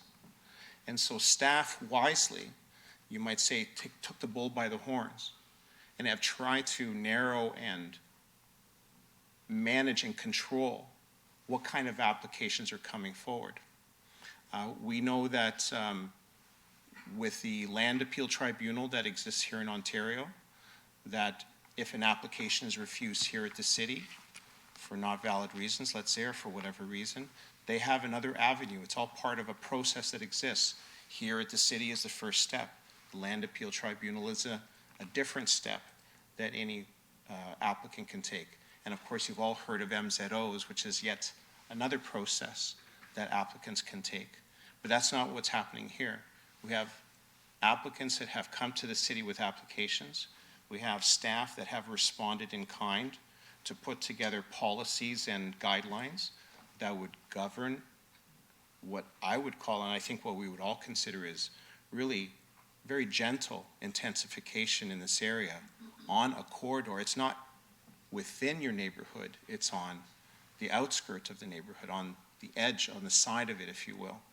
And so we are in a situation where we see no reason, it would seem today, to refuse further. But notwithstanding that, we are going to define and manage what will be coming forward even further today with some comments that Councillor Keenan will be bringing forward. So from my view, we would be hard-pressed not to move in this direction even before the legislation, which has so now firmly is requiring that municipalities move in this direction where it makes sense, like on a transit corridor such as Queen Street. And so I think that within this process, residents will always have their fingers on the dial, if you will, because if staff did not define this plan, they could submit applications for 17, 18, 25-story buildings. So I think that with that, I thank you all for coming here. I know that we appreciate, both myself and Councillor Santos, appreciate the feedback that you've always given. We have always directed that information to staff to see what it is that we can do to make sure that as development comes, and we know it's coming, it is governed and controlled properly and adequately. Thank you, Mr. Chair. Thank you, Councillor Vincente. Councillor Keenan. Thank you, Mr. Chair. Thank you to my colleagues for really expressing those things out and kind of getting it all out. And I'm not going to, try to echo too many of your comments. And I know there was a comment made today that, we sit up here and we don't speak. Sometimes it's hard when you're not able to speak and you want to say something, but what your place and what your time is, and happy to have that floor now to be able to express some of my thoughts and concerns. This is obviously something that predates me. I think it might even predate last term. So this is something that staff have put a lot of time and effort, and ever since I've been here, seeing what the other two levels of government are throwing at us, and staff adapting and changing in all different areas of the city. I just want to say kudos to the staff and the tremendous work that you do every day, taking everything into consideration. And, you know, when we say this isn't what this land was supposed to be, I look at that very carefully because I don't think 30, 40, 50 years ago, any of the houses that are in the area were planned to be there. They were farmland. So we know as you know, the municipal government, we got to move and adapt to everything that's kind of happening within our city and the ever-changing landscape that we're given. But we also need to take into account what's there. We need to take into account the existing residents. We need to take into account the existing neighborhoods. And we say it all the time. We're out to build full communities. I probably sound like a broken record. I've probably said it 100 times since I've been here. When I am allowed to speak, I'll say that I want to see full communities being built and protecting, you know, the surrounding neighborhoods, but keeping an open lens to the fact that we do need to develop. We do need to build houses.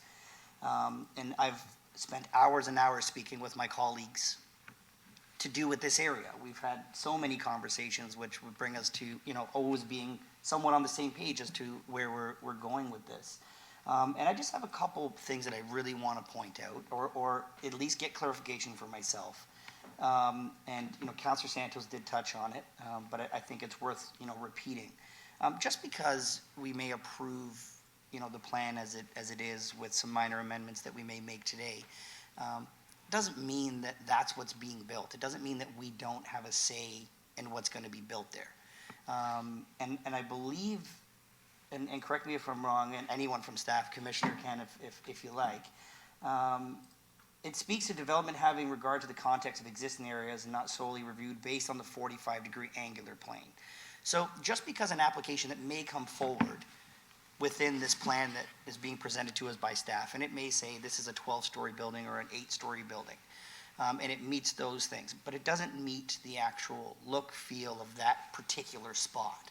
We have the ability to ask for those changes to be made. Am I correct in stating that? Through the chair, absolutely. You know, we're just highlighting the angular plane because it was such a contentious issue in the height and whatnot in previous discussions with the residents. And but as you know, when we bring forward development applications, matters of traffic, environment, noise, all of those things are considered in staff's final recommendation on a development application. So the same process still needs to apply. We've set some sort of parameter in this area of what can be built, which I think is good because right now we're seeing applications of 60 stories, 69 stories in those high traffic corridors. Some of them still in my area that I have to deal with. But the comment was made today that, you know, that they were asked to be around high transit, and those are those high density, right? When the government's asking for those things, they're asking for that around schools and not schools, but in the high traffic, high transit area, and all those areas. Those are for those massive buildings, which is not what we're proposing here. But the biggest thing for me is we still have a say. You know, council has a say, the residents have a say. It's not just done and dusted here tonight. Okay. I do, as Councillor Santos had mentioned, I do have some verbiage that Councillor Santos and I have worked on to just give that little bit of, you know, more protection to the surrounding residential that may be existing already along this corridor. And I would like to pull that up now and bring it forward, and I would ask that, because it is a little bit lengthy, I'm going to ask that I can have the clerk read it out for us, please. So through you, Mr. Chair, to members of the committee, members of the public, Councillor Keenan is moving the staff recommendations with an amendment, and I'll read the entire recommendation. So the recommendation 1 is that the report from Neil Chatta, Policy Planner 2, Integrated City Planning, to the Planning and Development Committee, supplementary report, city-initiated official plan amendment to the Credit Valley Secondary Plan Area 45, Wards 4 and 5 be received. 2, that the report from Neil Chatta, Policy Planner 2, Integrated City Planning, to the Planning and Development Committee, recommendation report, city-initiated official plan amendment to the Credit Valley Secondary Plan Area 45, Wards 4 and 5, dated January 16th, 2023, and presented at the May 3rd, 2023 City Council meeting. Attachment 3 to this report be received. 3, that the city-initiated official plan amendment be approved on the basis that it represents good planning for the reasons set out in this report, including that is that it is consistent with the provincial policy statement, conforms to the growth plan for the Greater Golden Horseshoe, the Region Appeal official plan, and the city's official plan.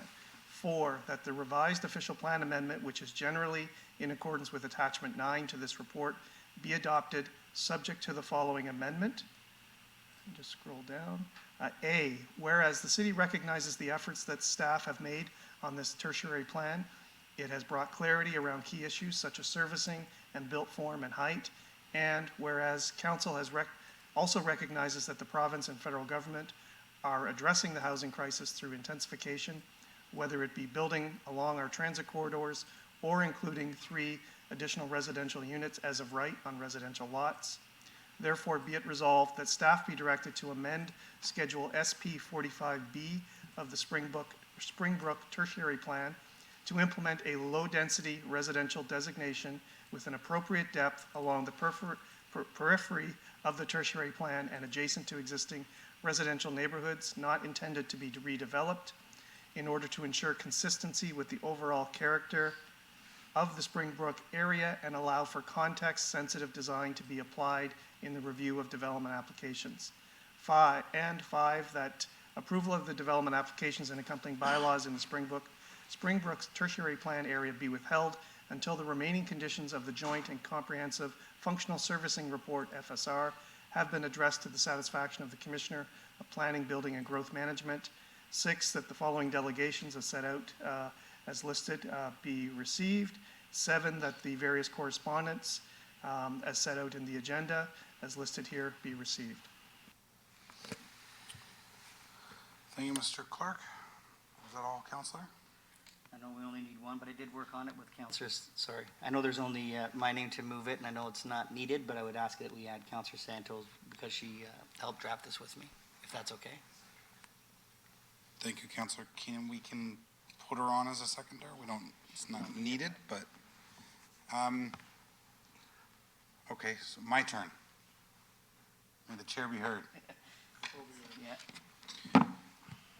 So I've been involved in this a long, long time. Going back to 2014, the tertiary plan on the Sky Homes application west of Credit View Road kind of started this whole kind of tertiary plans along Credit View, or along Queen Street corridor. I've stated a few times when this has come before us, and the reason why I'm so heavily involved is because Tony Mason told me I have to be so heavily involved, which is part of the Ward 6 of the wards, what is it, 3, 5, 6, Springbrook Residents Association. Tony Mason being one of my residents. And I think I made it very clear from the beginning that I didn't believe that this part of the Queen Street corridor should see any kind of intensification whatsoever. And I still believe that today. The residents stated a few things around, particularly on transit.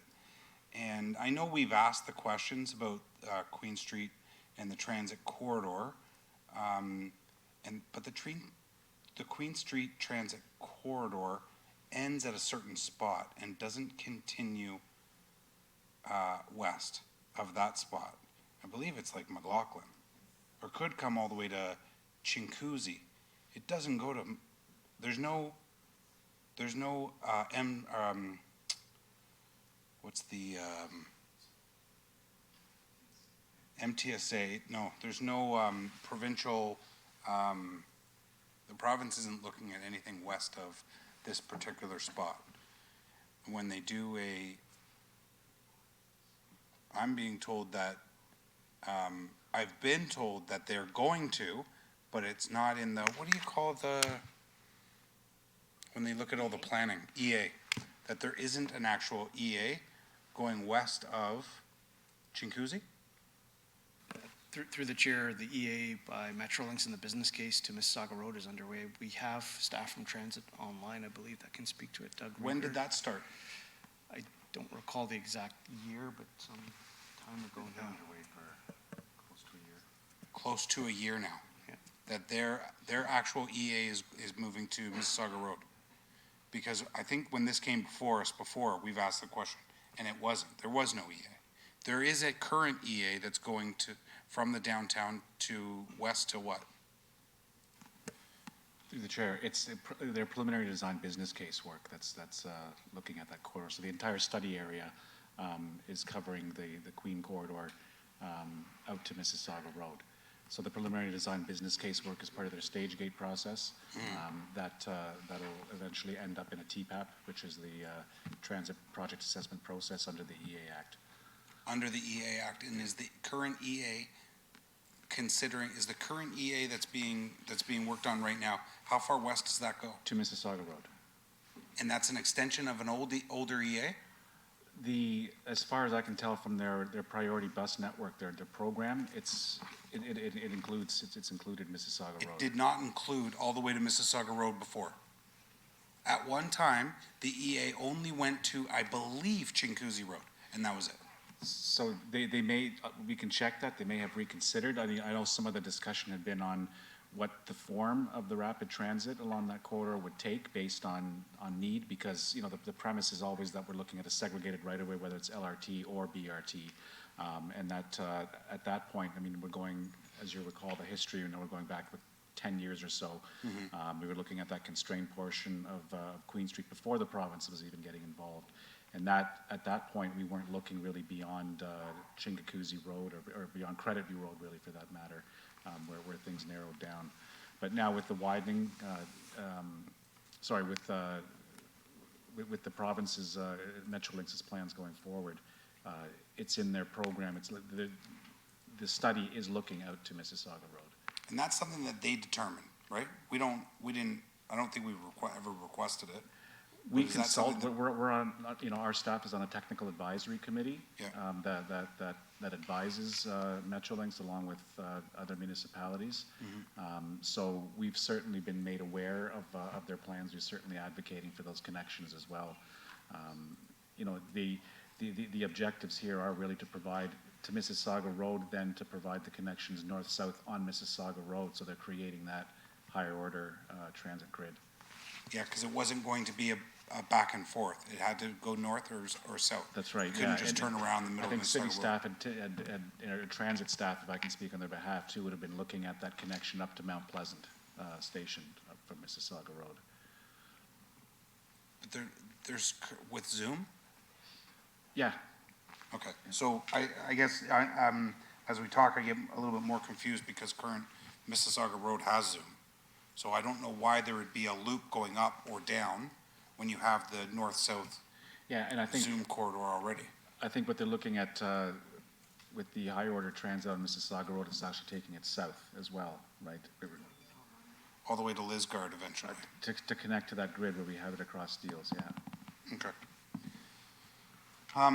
So in getting back to the point that I was trying to make is looking at the amendments that Councillor Keenan and Councillor Santos is putting forward, that's something that I think whenever we're talking about infill in certain specific areas throughout the city of Brampton, and I represent a lot of residents in certain areas just like this area, I think this does exactly what we've been trying to communicate to not only the province, but anytime an application comes forward to the development industry, is that you can't just slap buildings into an area that has a community. It has the way and the feel of a community the way it is. And upsetting the apple cart, I think, is the terminology used when we're, talking about any infill, and I know that infill development has unfortunately come through us and to the province for appeals, and essentially have gotten their way through the province. But I think with the new changes in bills and legislation, and one thing I like that one of the residents said, or three actually, Ford can pull stuff back. And that's exactly what can happen, I think, when appeals go to the OMB or to LPAT. You know, they can make their change. They can change their minds and put it back to the way the residents want to see these developments happen in these communities. So I think what you've heard today, loud and clear from the three technically the area councilors, is that they've heard you, they're listening, and they want the community to feel and stay the way that they see it now. So I think with that amendment is exactly essentially what they're going to achieve with the low density residential. And not only that, but as per each application comes forward, it's their duty to ensure that they're listening to all of the residents on each individual application, which I think they've done. They've said that here today, so I applaud the area councilors, and I'm happy to support this motion as amended. All in favor? That carries. Our next item is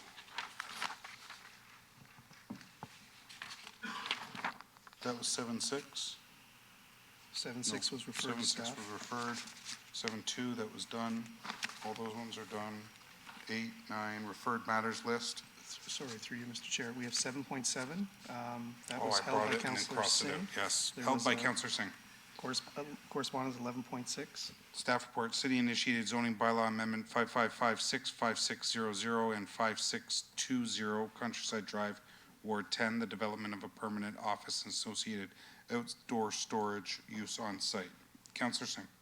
Thank you. So, reading the report, I see in one of the bullets, at the time of writing this report, the minutes for the public meeting still need to be approved at council.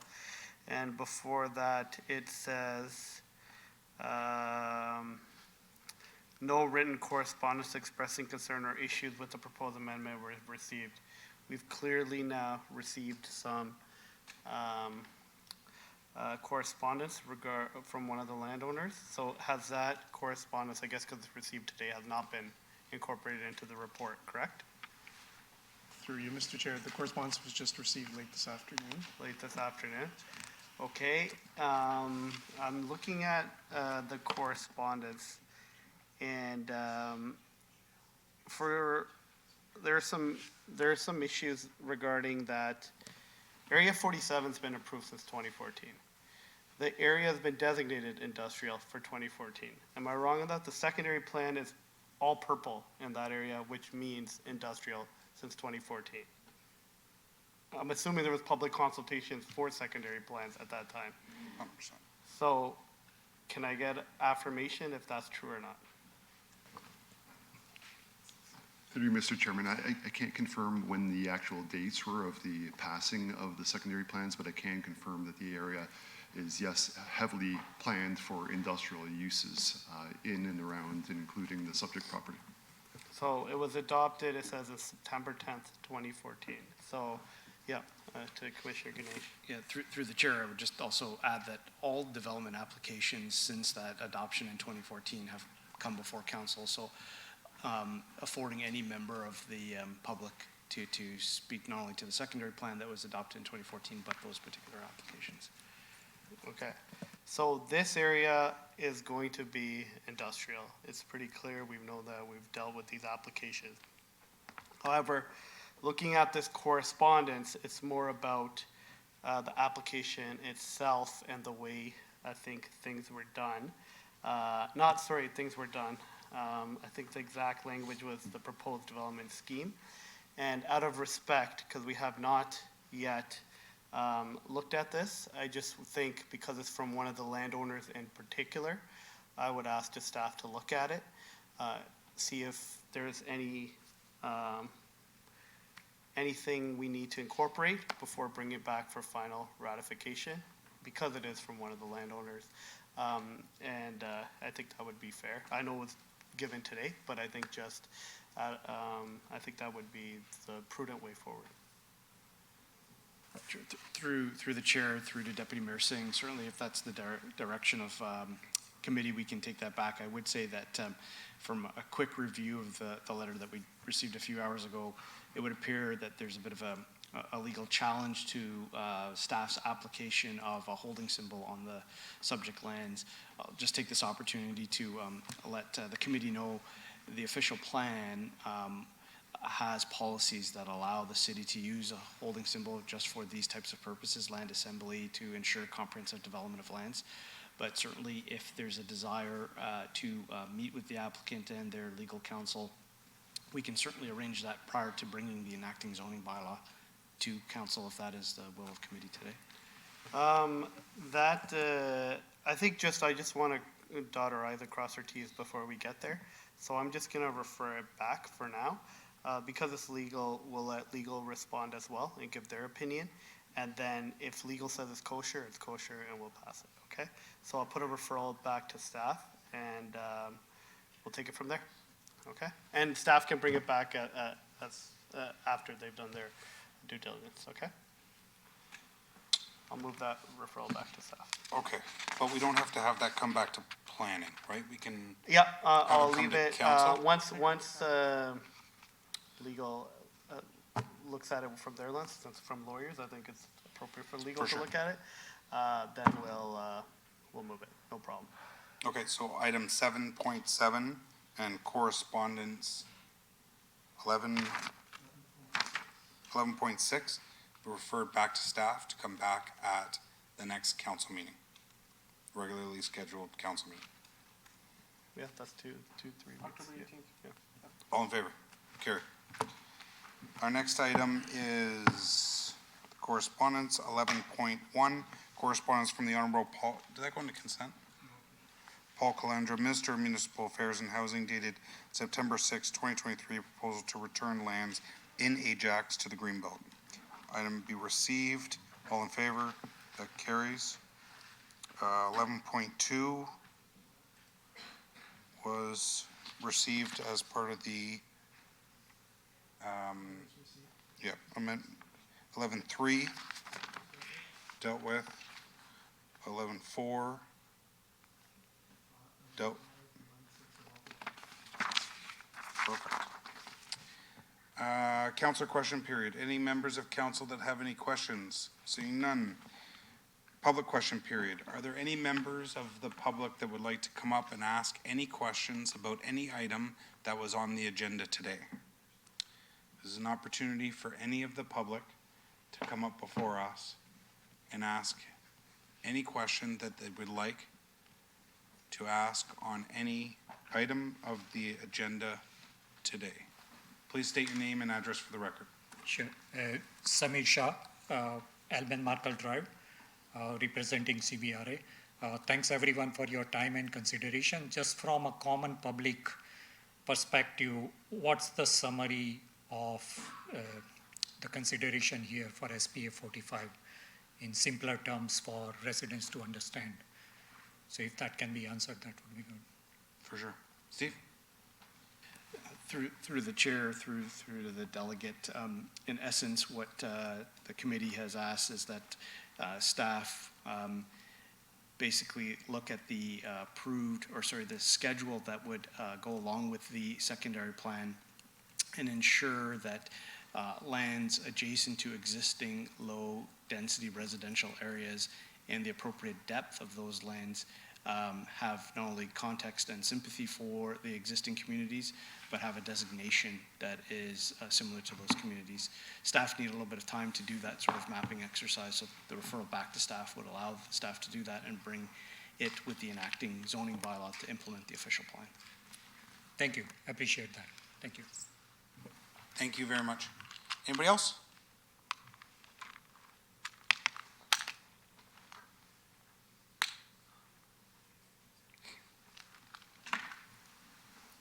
Hi, good evening. My name is Jasbir. I'm from CBRA. Thank you for listening to me. And I'm sorry if I just deviated, because the residents wanted to hear this when I go online to them. And we old folks, we sit down and I have to translate. And then those questions were asked me. to ask, and now I have proof that why you are silent and listening. So I don't have to make a story out of it. Thank you so much. Thank you very much. And we really appreciate all of you when it comes to listening to us. And whenever you meet us personally, it gives them so much joy that we are communicating with you. And that is the issue, that they say that whenever we see you, it's great that we communicate, but when we see you in council chambers, it's total silence. So now they know. Thank you so much. Thank you very much. Yes, come on up. Just for complete clarity, so the existing buildings that are proposed at Albert, Markel, and Queen that have stacked townhouses in the back, would you call that adjacent, which, you know, low density is up to what, 3 stories? So the high-rise proposal in the front directly on Queen, would there be consideration that that would be low density? Through the chair, that application has already come before the committee, and my understanding, the intent of council's direction tonight was not to disrupt any previous approvals, but rather look at future approvals going forward based on council's direction tonight.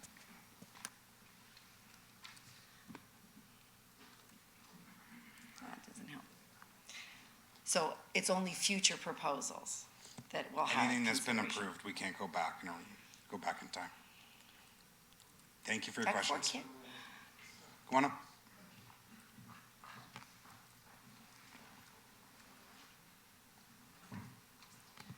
Good evening, Councillor.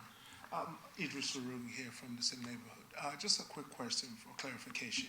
Is council no longer able to make, I do recognize the whole push for homes and balancing that with the needs of the residents is actually a tough task. But I believe our city has an obligation to be able to maintain certain unique characteristics within certain neighborhoods. Are we saying council no longer has that ability anymore, and that because of the demands for homes, we just have to just build and occupy any kind of vacancy? No, I think council, ultimately, if I may, council has the authority to say yes to no or no to anything, right? Regardless of, but it's also every single landowner's right to bring forward an application on anything that they want to do where they own their property. I do recognize that, because I believe for the beauty of the city, there's certain areas that as much as we're trying to balance the needs for homes and the existing residents, the council should have a say, because if we just decide to build and build and build, we distort the beauty of a city, then the city loses its character, and then people who made purchases based on certain areas now are left wondering, where are we going to go next? So that's a clarification. As long as council still retains that power, we would hope that council should be able to exercise that power in making this decision, in balancing the needs for intensification and the concerns of residents, so as to maintain the character of that particular neighborhood. For sure. Thanks, Idris. Last chance? There's no closed session. Councillor Deputy Mayor Singh, you'll move adjournment. All in favor? That carries. Good night, everybody.